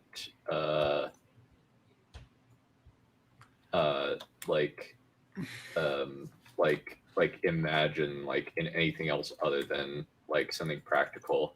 But Yes. it just looks so great. Stefan brings up a good point. The Axeman is attacking Logain. Yeah, So, that's, yeah. that's Axeman no probably doesn't get out of there very well. No, he probably doesn't. X-Man is probably dead. He Yeah, probably we got see- axed. Yeah, but like, yeah, we see like Logain. Like, it looks like he has like some kind of shield around. So maybe that's kind of illustrating the idea of the shield. That's probably how it's going to be. It looks too gooey. I think that it's the weird thing about this is it's kind of, it feels like we're giving, like they're just giving the audience a sort of generally omniscient perspective, kind of, because it feels like we can just see all the weaves of every character. So Right. it's kind of, I don't know if they're going to do anything to communicate the fact that not everyone can actually see the actual weaves. You know, because if that's supposed to be like a shield made out of air, then we're not supposed to be able to see it. we shouldn't. Yeah, we shouldn't see it until he like clashes off it. Stefan says they have an Oscar-winning music guy, but it doesn't take much to win an Oscar, to be honest. And music is one of the easiest technicals to win an Oscar for. Unless the Oscar winner is John Williams, I'm still. Or well, kind of the weird thing is Ryan Johnson was nominated for Knives Out. That's a yikes from me. Yeah. Yeah. So, what's the context of the fucking thing with all the bodies? The circle of bodies. Oh, yeah, that's something I That's want to ask that's about. probably after Winter Night, where they're getting That seems everything. that's Aes Sedai, right? Yeah, those are Aes That's Sedai, that's yeah. Aes Sedai, Oh, right? then those are probably the casualties from capturing Loghain. Yeah. I just thought it was Winter Night Wow. because they had the dancing scene right before that. Yeah, but it's supposed to be the stark contrast of joy, sad. Yeah. Well, I mean, considering what happened during Winter Night, that it would be a stark contrast. Is this stark going to be contrast. happening at the same? Because it seems like that cut. There's no way that cut is just for the trailer. Like it seems like they're doing there must be a cut at some point from the circle thing to this. Those cuts seem very deliberate, like that like they're meant to go together. Yeah. Yeah, I definitely would like that. That would be good. Yeah, that'd be great. I want to see this scene where like a maid walks into the museum and just see these two people staring at each other. That'd be fantastic. Oh, Some they much could, needed the fuck. reverie. they could make that hilarious. Like they could show it from Nynaeve or Mo Gideon's perspective, and you Yeah. see all the weaves, and then a maid walks in, and then she looks at them, and you just see it without the Yeah. weaves. It's just like, but There's it's like a really joke, epic music and everything. It's like, this really epic music, building, and then just the maid comes in and it's completely all the music cuts out. You know, and it's just, And just a Team 4-star did this between fight between Piccolo and Android 17. The two are locked arms with each other, screaming with all the powering. The epic music's going, then it just has a hard cut to like a distant view of them. It's just the two of them screaming. I hope they don't try to make it like just a normal. I hope they don't take away that element of it, because I feel like if they made it so that it was like a traditional magic fight where they were like throwing each other everywhere and it was just about like throwing fireballs and throwing bits of furniture and whatever at each other, I feel like that would take away something from the scene if you don't have a portion of it that is literally just them just standing there, you know. And because I hope they don't take away that part of it. I just think it would be so funny. I just even in the book, it was funny. It was funny to read. It was like literally like, this is hilarious, even though it's like so high stakes.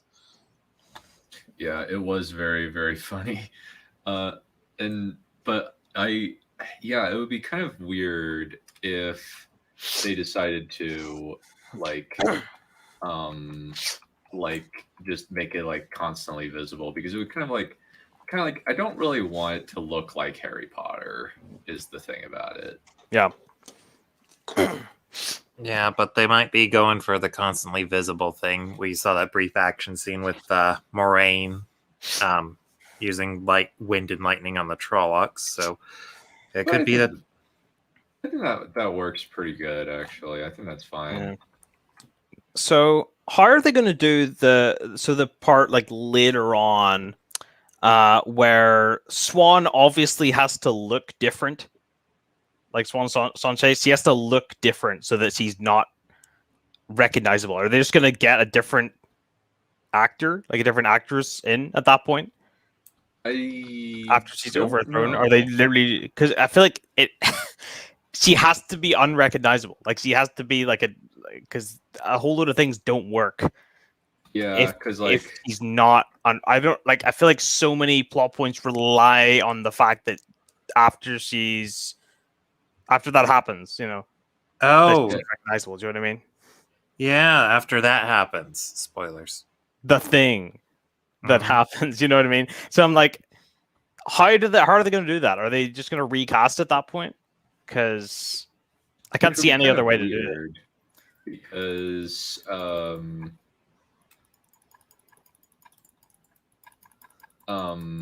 like Sophie Okonedo is a very big name who would like be really good at like is a very good actress. Like I really like Sophie Okonedo, even though she's mostly been in crap, like Artemis Fowl, like not Artemis Fowl, Stormbreaker, the Alex Rider movie. Oh man, I fucking remember that movie. I remember those books as well. I like the books. Those were fun. I remember the one scene from one of them where it was like a guy in like I can't remember which one it was, but I think it was like at the start of one of the books where there's like a guy, he's like in like an elevator shaft or something, and it closes up, and then he just gets buried in money. Like he just gets killed by having like all this money piled onto him. I always remember that scene. Can't remember which book it was though. Which of the Alex Rider books it was. Yeah, I can't remember either. Sophie won the okay, so apparently like Sophie won. Sophie Okonedo, the lady who plays Swan, this lady right here, right here, won an Oscar for A Hotel in Rwanda. But like, yeah, she looks good for 52. Wait, her name's pronounced Swan? Yeah. Well, I'll be honest. Being from Ireland, that doesn't seem that weird to me. Like that's. I always pronounced it Suian. That's fine. I'm just. That's This is just me. Yeah. This is just me going off like experience with like Irish names. You know what I mean like Neve and Aoife and Kiva and shit like that, where it's got like 3 fucking vowels in a row and some shit, you know. So it like I'm sort of just like, yeah, that's probably Swan, you know, or like Siobhan, you know, that kind of thing. Like, yeah.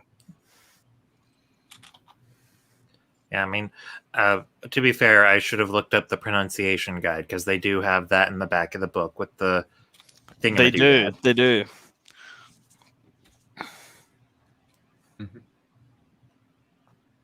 Yeah, I am interested to see what exactly they do with Swan being gentled, because that is going to be something that it's still stilled for women, isn't it? It's stilled. Men are gentled, women are stilled.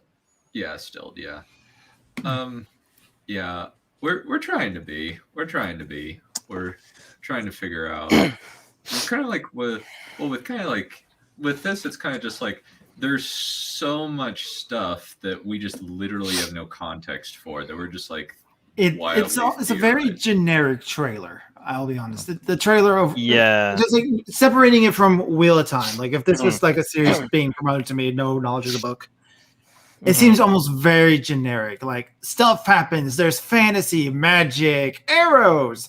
This dude, that guy, these people. There's the main like Legend of Seeker, like Legend of the Seeker vibes. Ooh. Oh, you've seen that too? Nice. Yes, I have. Yeah, I watched that show. I haven't read the books it's based on, but I've watched the show. Don't read the books. The books are terrible. Yeah. Well, no, like literally, they are some of the worst fantasy books I've ever read. Oh boy. I like the show though. I feel like the show was awesome. Just like cheesy, sort of, just fun. They lean into the fact that their source material is awful. Well, no, it's like they actually deliberately change most of it. It reminds me of like Hercules or like Xena, like those kind of shows. Less corny. Yeah. It's still pretty corny though. Oh yes, it is extremely corny. It's pretty corny, yeah. But it's like when Richard, like, it goes in slow mo and Richard deflects 2 crossbow bolts at the same time. Well, the only problem is there's nowhere to fucking watch it. There's nowhere to I can't find it anywhere. It's free on ABC. It's free on ABC. I don't think. I don't know if I have access to that here. NordVPN. Yeah, maybe. This stream is sponsored to you by NordVPN. NordVPN for all your VPN needs. And also drugs. I don't know what the trays are like. And if you're into Nords. Very powerful drugs. Drugs. Yes. I am intrigued because they are kind of positioning the Murdral as the Nazgul ripoffs that they are, which I'm just like, okay. They really are. I was wondering if they were going to introduce what do you call him, Shaidar Haran earlier, and have him as like an antagonist that's like more present and like actually talks to like the Dark Friends or whatever. If they're going to have just him, because he's sort of introduced later. Yeah, but it's like I think they could introduce him earlier and just have him be like for example, like at the Dark Friend meetup thing. Yeah, I just have him be there and have him like be like, Yeah, I could see them bringing him in earlier. I don't know if Robert Jordan, when he first introduced whatever his name is at first, I don't know if he intended him to be as important as he was. Yeah. Seeing how the books were only meant to be like, what was it, 6, 7 of them? 6 books initially. Yeah, it was supposed to be 6. And then it more than doubled by the time it was done and over with. Probably not. He probably didn't even plan for the bad guys to be coming back from the dead. Yeah. Oh, okay. That's interesting. The showrunner confirmed that the talking Trolloc will be in season 1. Oh, really? Oh, yay. I hope he's not like they're going to make him into a recurring comedy relief character. Oh my god, no. they're going to make him like what do you call him? You know, like what do you call it?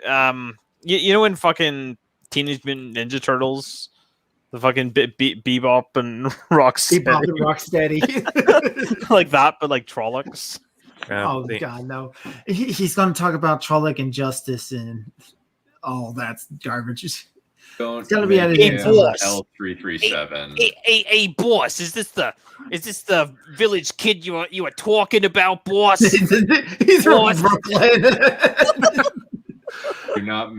Do not, for the love of all that is holy, make him L337. No. Hopefully, he'll last just as long as he did in the book. Maybe shorter. Maybe even less. Narg, good boy. Narg smart.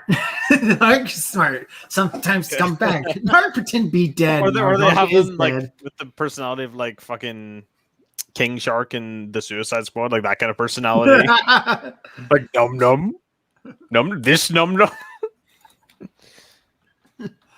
Peacemaker. That looks nothing like me. Yeah, I have not seen that movie yet. I'm debating whether or not to. I know what happens, but I think it's pretty good as far as like DC movies. DC, like at least DC EU movies. Wow, setting the bar really high there. Yeah, no, it's like really high bar. Yeah, it's the best of the DC EU. Yeah, like the literal best, since Justice League is a horrifying, like, chopped together hack job. Snyder Cut is just awful and breaks its own universe, even worse than it already was. Well, continuity is one of the new 7 deadly sins. Well, when the best of the DC EU is the first Wonder Woman, which barely scrapes past passable, and the bar is not very high. Yeah. Kinda. Wonder Woman is the equivalent of a C+ in testing terms. I don't know if it's even that. Like, I watched the EFAP movies and they just tore that movie apart. They said, like, it's just boring and awful. Yeah. Especially the third act. The third act is, like, legit awful. I haven't seen EFAP in like a year.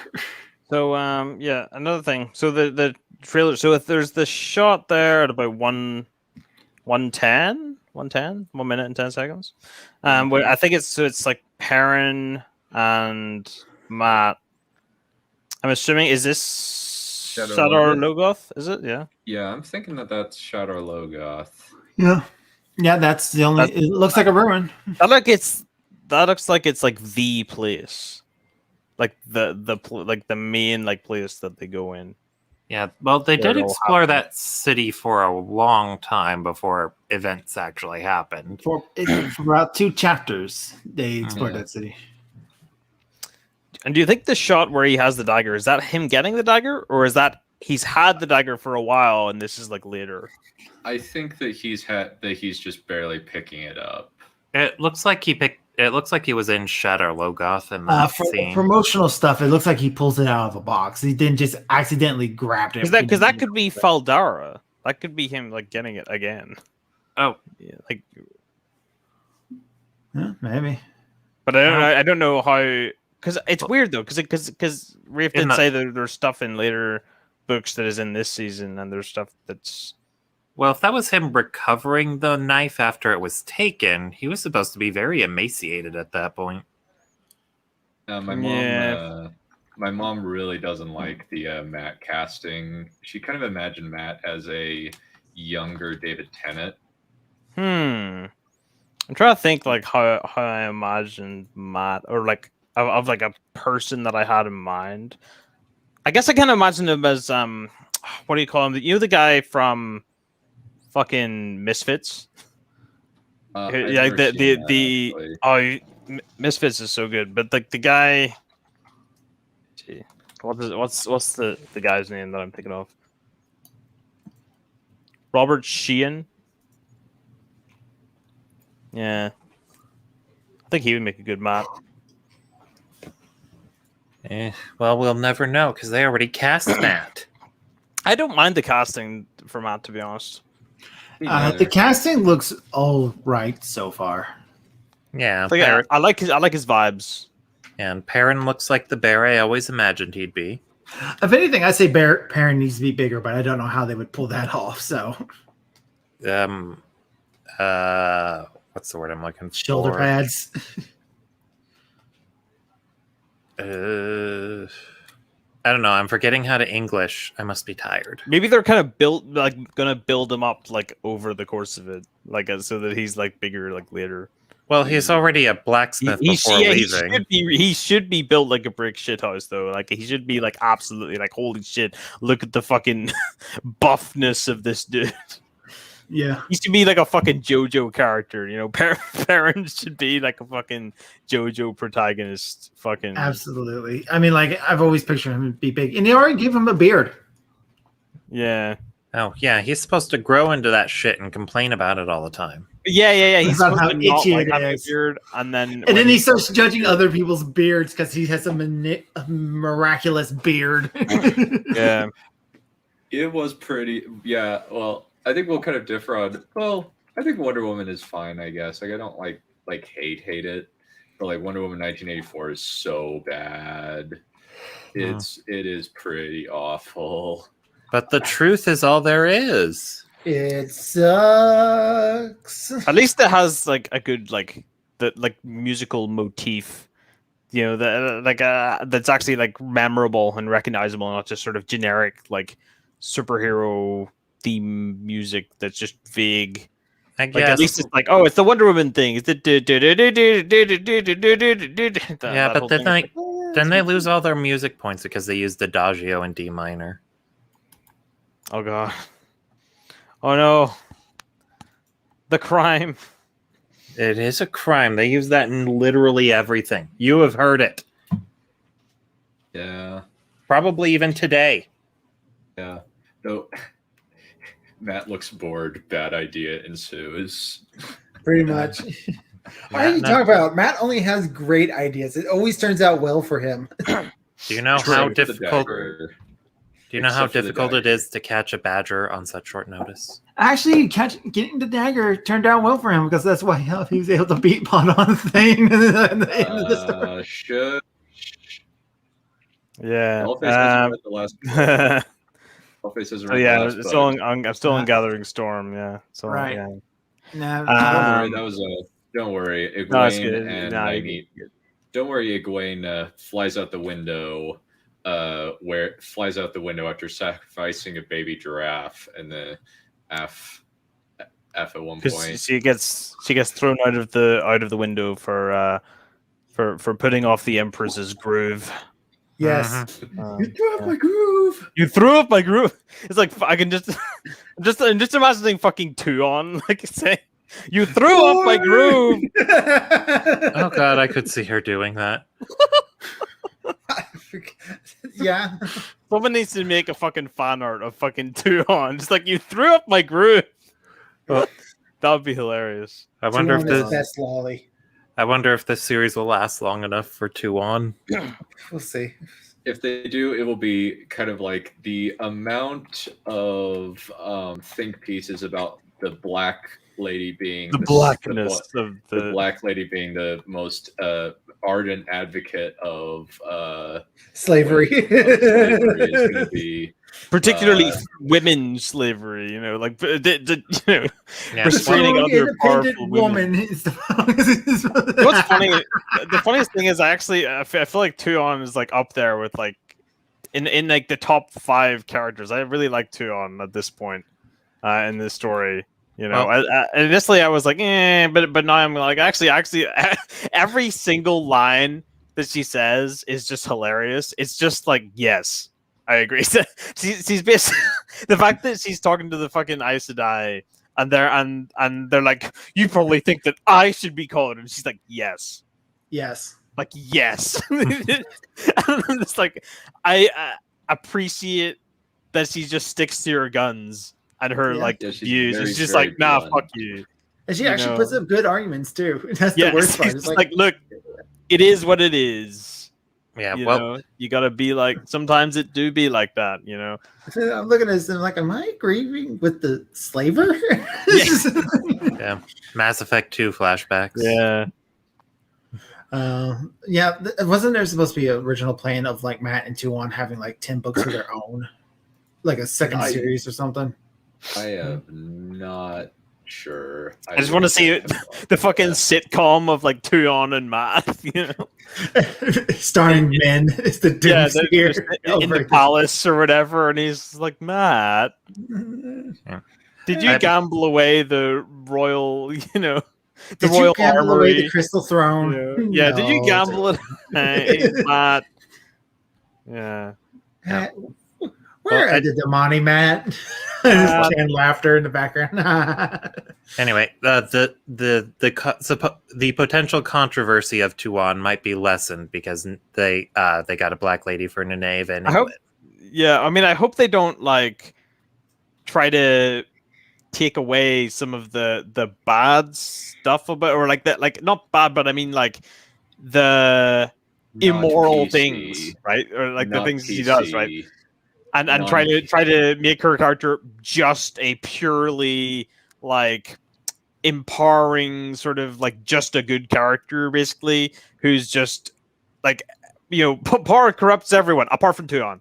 You know, I hope they don't do something where they somehow take out all of the stuff that made her interesting to have her be purely feminist icon shit. Because You know, Tuon, she's interesting because when we see her interacting with stuff that's outside of her sphere, she's almost innocent Mhm. in a way. It's like she's almost a child. Like she's like, take me to Yeah, a really really scary bar. executing you. take me to a really scary bar. I want the scariest bar with the most fights. Is this supposed to be a hell? I This expect. bar was too nice. Oh well, at least we got a nice Pointing. fight here at the end. This is like man's got cut and bled up. It's like, what is wrong? It's with like, you? what is wrong with you? The absolute Oh, and she's audacity. legitimately surprised when Matt's actually the leader of the band. It's like, Yeah. wait, he's And also a actual little commander. turned on. She's also a little turned on. Oh, that She's has like, oh, that has me Turned on? looking She's forward to. extremely turned on. yeah. She's just like, oh, Oh, that has me looking forward to Telmaines too. I liked him. Tomanis, yeah. I like Tomanis. Tomanis is. I really didn't care much about Tomanis up until the last book where he gets a special thing in the prologue, and I was like, "Damn!" It's just like, "God damn, Tomanis! That's awesome." I liked his dry humor. Sometimes like burn you, Matt, burn you twice over. I like his powdered forehead. That's the main thing. Tomanis, he has all these stripes. And he's like, he's supposed to be this high rank noble, and he's just like, "Nah, I'm gonna follow this guy around for a while." Yeah. Do we have a casting for Elaine yet? No. Stefan said it's Sarah Coveney, Sarah Coveney. Let me actually. if I'm reading that right. And also, while you're looking at that, what about Min? We do. Have Oh, a I think casting. yes, he was cast. Yeah. Yeah, they got to get a good lady for Min. That's one of the things I'm worried about because Min's kind of a tomboy, and that's been a thing they've been getting rid of in media. So that is Elaine. Oh. Yeah, I can see it. Yeah, Elaine's a redhead too, right? Oh, no, yes. she's Red blonde. gold. Oh, that's Red right. gold. So this is Min.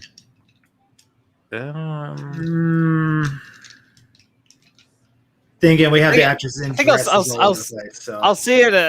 I think I'll see it in context, and then maybe I'll be like, oh, okay. yeah, Okay. I know she We'll see. played a child of the forest in Game of Thrones, so Yeah. she was pretty good in that. Apparently, she was pretty good in that. Right. I I don't pretty think much- that there is anything else that we can talk about. Yeah. We spent 2 hours talking about a 2-minute trailer. there's a lot to unpack about the series. This is a beloved Yeah. series, Yeah, but we have. and That is really. Let me check that. Well, if that's the case, then that means that means Rand proved that once you go black, you can go back. Wow. Okay. racist. Okay, so we have a casting. Let me see. Let me see. What's the Which is funny because earlier in the stream I said I hope they don't make this character black. wait. Okay, that's interesting. So apparently this is the guy playing Lews Theron. No, On the right. Yeah, on the No. right. Yeah. On the right, yeah. no. A little bit I don't- sus. A little bit sus. Let's see what he looks like with a beard. Maybe then. Yeah, he doesn't give me wife murder vibes. No.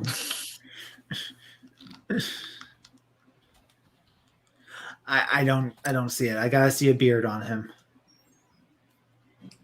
Well, let's see.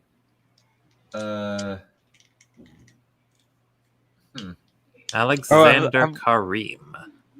Any casting for Arthur Pendrag at all? Or any of the other any of the legendary heroes or whatever? Yep. If we No, have not Fargard, yet. no, nothing on Birgitta. Birgitta would be the big one.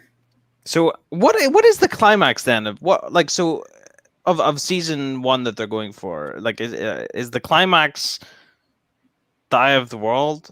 Also, is the Green Man even in it? Is he even in the show, or are they just I doing? don't know. Honestly, the Green Man could be written out and we don't lose. Like, much. are they? I feel like you could cut out a lot of like the end of Eye of the World, and you I wouldn't actually miss found much. a picture of him with a beard. Oh, let's see what he looks like. I I'm a little sus. expected a much fuller beard. Maybe he'll have one.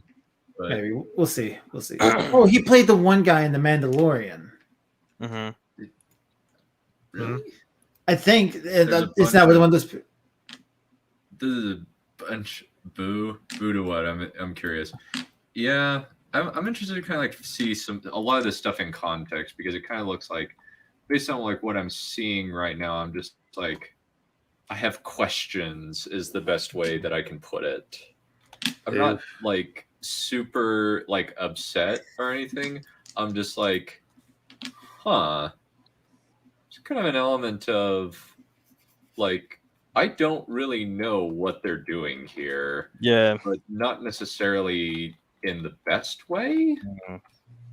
I'm a It's little kind of sus. Yeah. I think well, I don't. I probably will I'm not watch seeing it any either red way. flags. I'm Well, not seeing any red flags at the moment. Well, Like if I am for Lord of the Rings. Mm. Lord of the Rings, the TV show, has a lot of red flags currently. Well, the Lord of the Rings TV show is nothing but red flags. It is a big ass red flag itself. well, if Glitchy's comment is accurate that the show is going to be following the women rather than Rand, then that would be a red flag for It's me. definitely the vibe Yikes. I'm getting It's a from the yikes trailer. for me. I mean, It's it seems exact- like Matt's still like. I feel like almost they're focusing on Rand like the least. It's what I've said about the Dragon Reborn in book 3. It's the Yeah. everyone but Rand story. Yeah, but Yeah. it's all Dragon Reborn the book, and then they'll just check in for the big moments. They'll just gonna go. Oh yeah, by the way, he did this. The series kind of Yeah. forgets that All Rand right, is yeah. the main character anyway. The series so- they just kind of forgot that Rand is the Dragon Reborn. Well, Yeah, the This Forsaken. They just kind of forgot that Rand is the Dragon Reborn. the best part. Oh, guess what? The best part of that series of statements is Oh, They God. kind of forgot about the Iron Fleet and Euron's forces. They certainly haven't forgotten about her.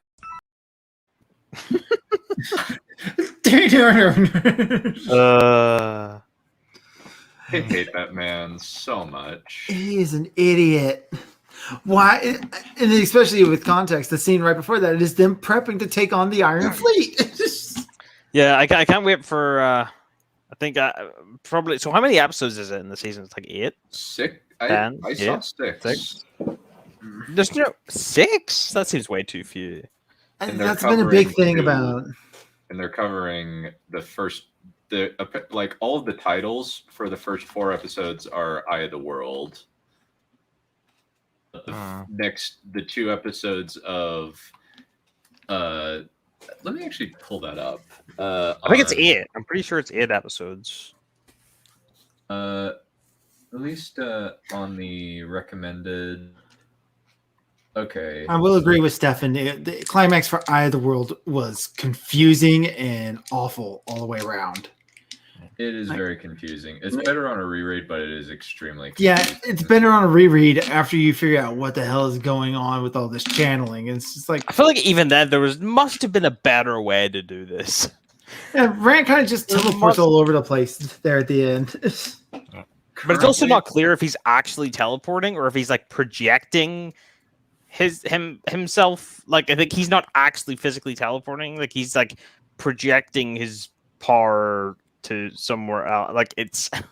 He is actually teleporting. Like he actually like the weaves that he's using get contextualized Okay. as traveling and skimming. It's weird though. It's so hard to like follow, and it's kind of I don't know if you call it anticlimactic, but it is kind of like it just feels Especially like seeing how just much of a pussy Aginor is later in the book. And Ishamael gets taken out like a chump.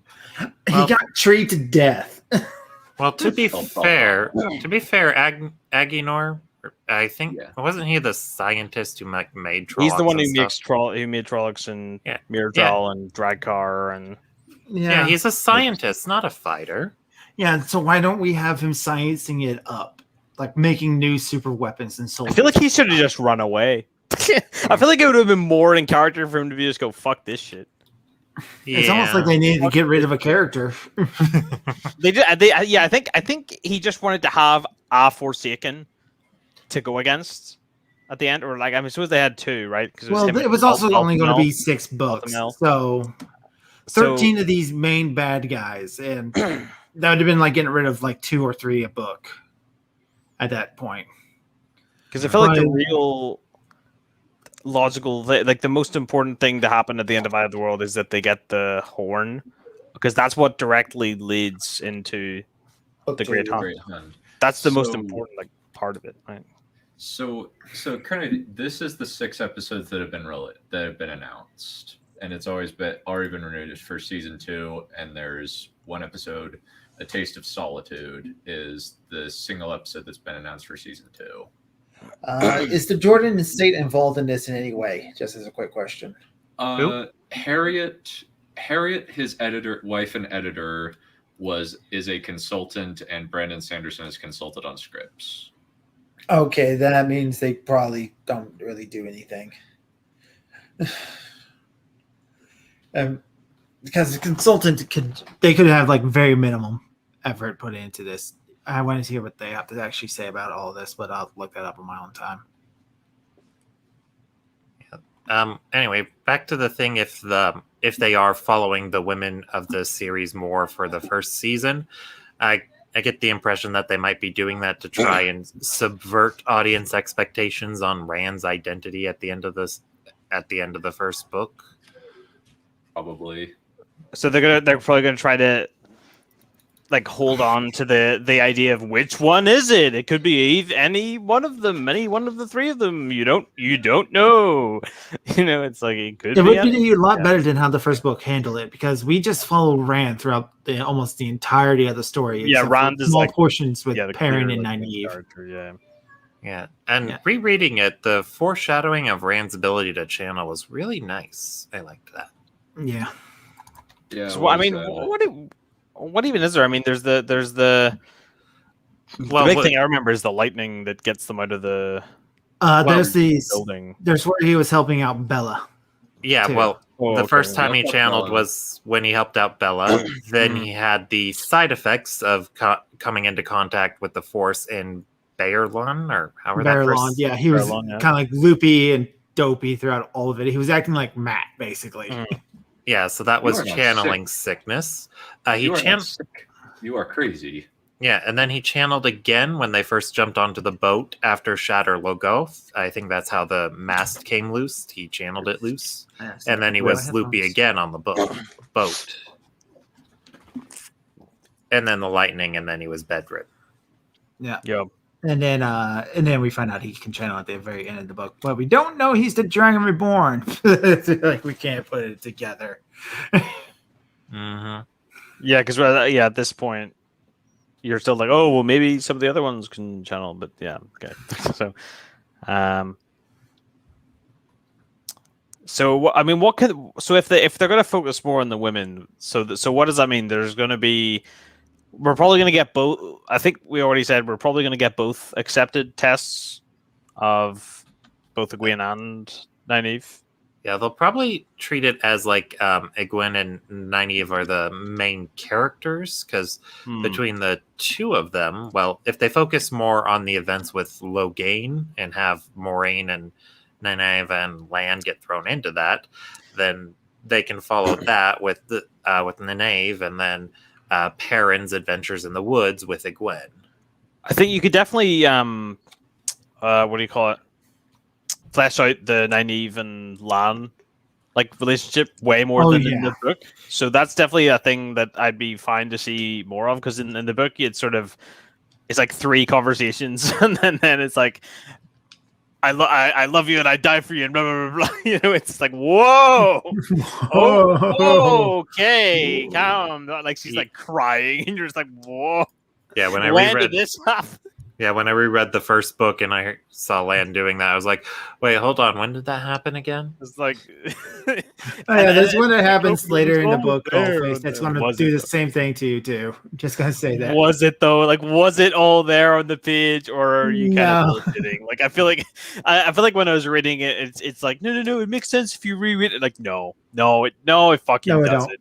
No, Like, it doesn't make sense at all. It's not. Well, it's not even that it doesn't make sense. It's like, okay, I can accept that like hypothetically there's something I'm not being shown, but I would have liked to have been shown it. I don't know why you need to be so like cryptic. You know, It's especially sad because some of those chapters were from Nynaeve's point of view. It's annoying because I like some of their relationship stuff like way later. Yeah, they That is make actually a really good cool couple. and interesting, and yeah, they do make a once or a couple. I feel like that's definitely like Jordan's thing, is that once they're a couple, he's really good at writing romance. Like once the couple is like, here's the pairing, or here's the, polyamorous, whatever you call it, but once that's set, once he's decided on it, and once they're definitely committed to it, then it's good. Then the romance in the relationship is good, and he can write it convincingly or whatever. But the lead up to it is not the strong point. Oh, I just had a thought. Okay, so if the TV series does turn out to be bad, then that's okay, because this is a harem anime. Yeah. All right. Oh, damn. I got nothing else to talk about this. I was just gonna ask, that first episode for season 2, was that title name? Is that one of the chapters in book 1, or was that a chapter title in Taste book of 2? Solitude. I am not sure. Isn't that the I can't remember. first chapter of Great Hunt? Isn't it? Isn't that not? Not, no. No, they're all. They seem like they're all new. Let me take a quick look at. I swear I've heard that before. I thought, is that not like? I keep thinking it's like when it's like round like training. I think it's like a breeze. Something about the breeze. Robert Jordan. No, I didn't want to play the book. I just want to take a look at it.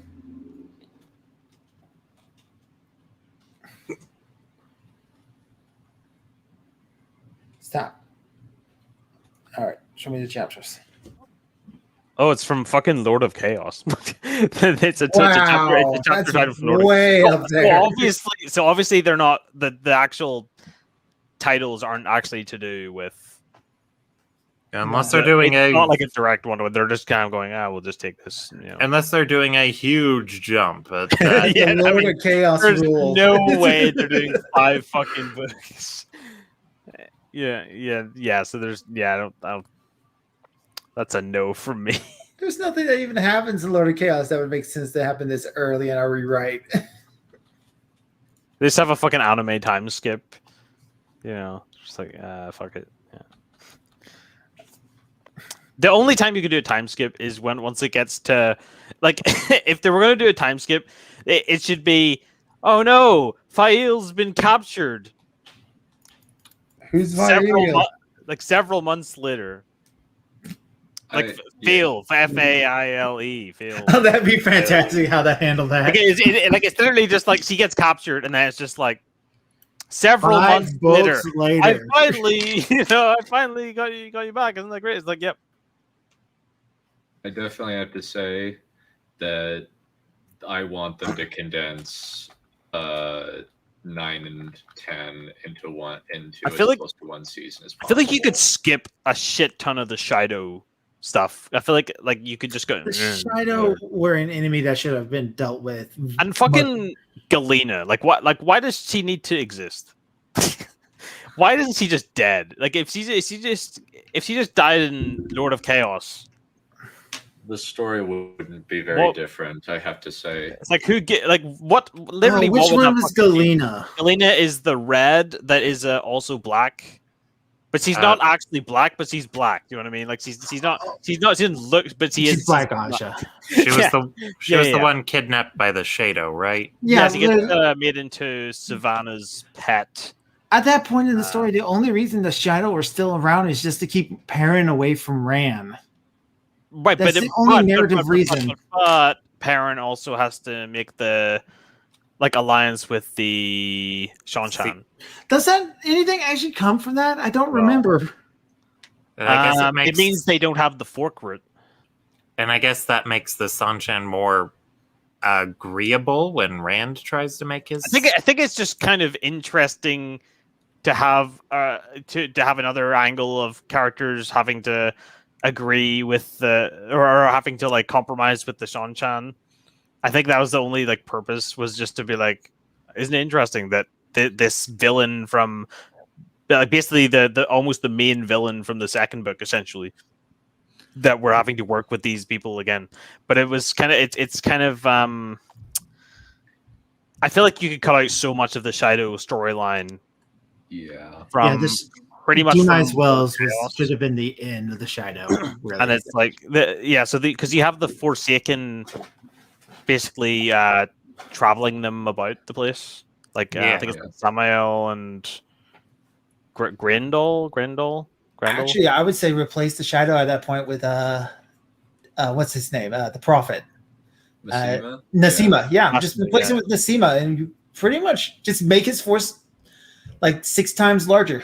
Oh, and you have to have the stuff with fucking Aram as well. Oh Of yeah, him, like, him betraying parent, of him being like, I actually like. So they need to have an enemy for them to be fighting, and then Aram turns on him. So you need to have, just have Aaron turncoat and work with Nazima. You need to have a different excuse for a battle, and then you need to have Aram, because I feel like Aram's a really important character, like thematically. Do you know what I mean? I feel like he's so important thematically. The show that parents kind of like fell off what he's supposed to be doing. He's no longer the noble man that he was supposed to be. Yeah, I feel like he's like actually, in hindsight, because like you meet him in like book 1. Yeah, right? And he's a nice guy. Aram is, he's just a sort of he's like kind of flirty, kind of dude. You know, he's a kind of ladies' man essentially. Yeah. But his whole like turn is like one of the like most interesting like arcs. I had this fall from grace character because he realizes he can't fall the way that he can't just stand aside, and that just spirals him into this like destructive, rage-filled. He's like, well, I've already crossed the line of committing violence at all. So and then it's like, well, violence is always the answer. Then that's kind of the leap. Yeah, he kind of makes that deep leap, doesn't he? He's kind of like, well, if violence is the answer sometimes, then it's probably always the answer. You know, it was right this one time, so I'm just gonna keep doing it. Yeah, it's very much I am no longer like I don't care anymore. My life is basically as I knew it previously is basically over, so why bother anymore? The only thing I have in my life now is Vail. Vail and Perrin. But and Perrin is a dark one. He's a Shadowborn. You gotta stop. No. He's got yellow eyes. I wonder how they're going to do that as well, because you can't not have the yellow eyes. Contacts. I know, but like you had in fucking Game of Thrones that the characters were supposed to have fucking purple eyes, and they were like, no, it's too uncomfortable. It's too uncomfortable to wear the contacts. Fuck those guys. Put the contacts on. You seeing that, and I'm thinking, bro, have you seen fucking Farscape? Have you seen fucking Farscape, bro? Have you seen the fucking shit that they have to have every single fucking episode? Well, is it really surprising they cut corners on Game of Thrones at this point? No. Yeah. But it's more surprising how many corners were cut. You can't cut the yellow circle. Eyes. How many corners to get cut? You need the fucking yellow eyes. You know, you can't just. Yeah, those yellow eyes are relevant. It's really, really important. Yeah, those yellow eyes are golden eyes. Yeah, those yellow eyes are as important as Rand's height and hair color. Yeah, very important. Indeed. Are they doing Elias, or are they just not doing Elias, and they're just doing like, he just interacts with the wolves and he just kind of discovers on his own. They have not, as of this point in time, revealed anything regarding what is it? Elias. Elias. The wolf dream. Because I could see them just not having him necessarily, and just having it like the wolves just kind of tell him, or like just like have it so that it's just sort of a thing that he finds out about. Yeah, because I will admit, Elias is something you can almost write out entirely. He doesn't do a whole lot. Either that, or have him initially for like one episode, and then have him never seen again, or like have him die in some way, or. But it is a very like minor role, so it's whether you think it's necessary. Yeah, I kind of forgot he survived the first book. Yeah, I was like, wait, I thought he died. I thought he was dead. But I thought he was dead. I thought Because he was it's not even, Combine it's not him and even that I Hopper together. remembered a scene where he died. It's just I thought I hadn't thought about it in so long that I would just assume that he died at some point. Yeah, he doesn't do a whole lot after that until like the last book, and then it's very brief. He like comes back like so many books later to give Perrin marriage advice. He's like, you don't see him for ages, and then he just comes back and goes, "Look, Yell dude, at your wife. sometimes you just gotta shout at your wife, all right? She I loves I don't it. make the rules. Them Saldaean chicks, they be crazy. They dig that shit, bro. Just tell her she's just talk dirty to her. It's like, okay, you're dumb, stupid bitch. Very Par- true. Perrin's marriage kind of pisses me off because like in book 4 book 4 or 5 or whatever doesn't Philly get like a lot of advice on what Perrin was taught to believe a wife would be like. Oh and yeah. and then she ignores all of it. And She's just like, no. It's like an actual woman. No. Yeah, You she will do demands what you want. she demands Perrin behave the way she wants him to, but she doesn't Yeah. tell him what she wants. Yeah, that's a real woman. But She's but the what realest she woman I've wants- ever seen. what she wants is for him to say no. What she wants is for him to go, no, I won't do what you tell me to do. And she's like, yes, perfect. That's exactly what I want. It's like, so that's the problem. So what she wants is for him to not do what she says she wants, Yeah, because that shows that he has spine or backbone or whatever. that Yeah. is a real woman. That is Yeah. the most realistic depiction. Makes me glad I'm gay. I know, but I mean, gays are can be kind of feminine as well, though. That's kind of the problem. Well, yeah, I can avoid them though. And Yeah. anyway, If Elias. you're gaydar, your inbuilt gaydar, you can just be like, eh. Anyway, That Elias one's kind of a used bit to be someone's important warder or I- something. Oh, I don't think he was. Well, I think like he was. Like we. he was I our actually- warder. I actually don't know. Like we see his. He actually has a cameo very briefly in New Spring. But New Spring, it's yep. nothing Mhm. more than a cameo. Like he's Yeah. literally just sparring with Yep. his brother warder while his Ice Die looks on and is cheering him on. It seems like they have a and we very meet the healthy IC relationship, but I think we meet the Aes Sedai in a book or two. She like has like a couple lines or let me something. actually, like, pull it Oh, up. I thought the Aes Sedai he was tied to died. No. he's, No, she's a sitter. Oh, Didn't he's she? from I think- I didn't know that. I didn't know that Elias was Tyron. Huh. Yeah, I didn't know that either. Hmm. I thought he was a wolf. Well, he okay. He was born in Tyr. He was born in Tyr to really poor farmers. Then he ran away to seek adventures in the borderlands. Became a Rena Hafton is his Aes Sedai. Oh, that's She the is a- yellow sister, isn't she? She's a green. Green. Oh, She's great. a green loyalist sitter. Oof. Oof. So basically, her and Elias had sex. That was where I was going with that. Sex, like question marks, like sex. Well, I mean, she's green. Yeah. Most greens do not pair up with all of their warders. No, that would be silly.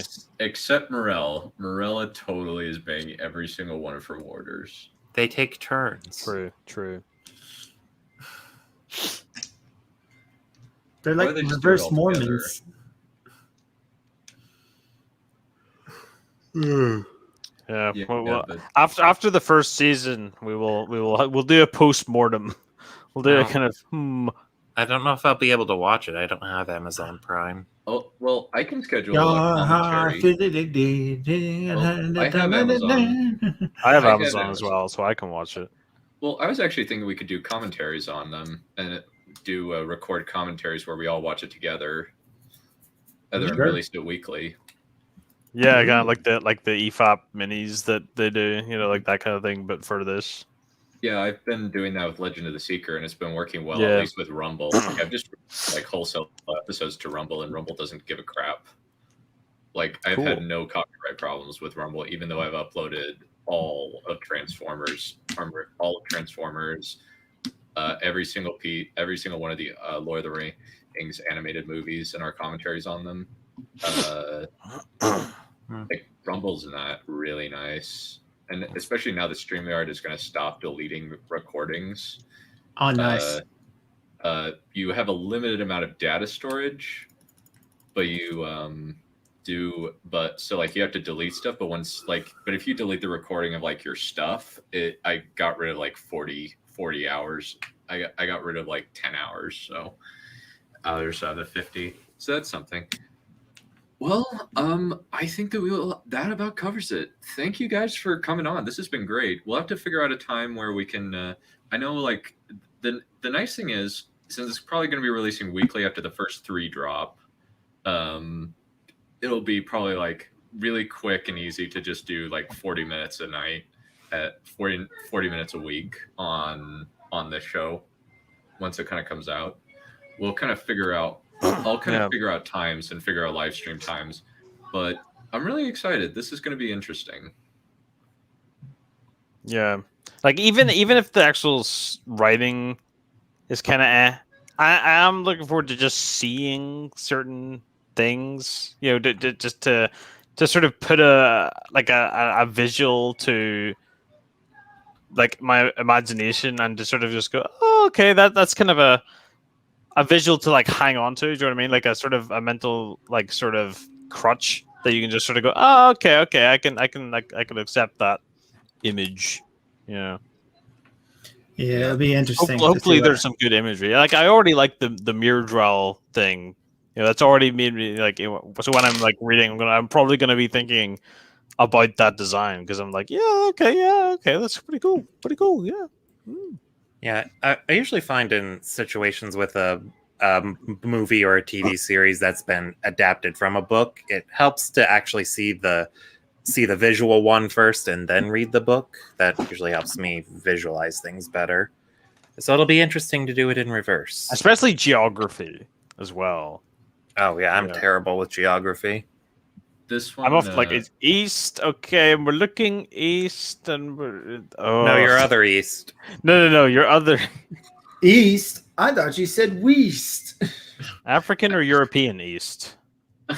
I don't know. Monty, I want to do a thing on Monty Python and the Holy Grail. That will be fantastic. I mean, I don't care when. Currently, we're doing Legend of the Seeker / the sequel trilogy, which is a definite wild difference in quality. Cancel that. We're doing Monty Python. Well, you have made more or less 3.5 hours, about 2 minutes of trailer. Well, we're kind of theorizing a lot about like, wait, what exactly are they doing here? What could this image be? And kind of trying to figure out, like, extrapolate from that, as well as talking about the books themselves. But yeah. And tangents. We have some tangents. We have a few tangents, yeah. Well, yeah. Yeah, and thankfully 1.5 of that thankfully 1 hour of that was new people and their perspective as opposed to us crotchety book fans. They changed it, now it sucks. Not necessarily. Well, thankfully we don't believe that, but it's kind of just, I have questions. I have concerns. I have many concerns. We didn't make it 8 seconds in before we all went, wait, hold on. Just to complain about the roofs. No, not even the roofs. We complained about pushing a queen off a cliff. Oh, that's right. That was the first complaint, and then it was the roofs. Yeah, it's like they're not. The roofs are wrong. Ruined.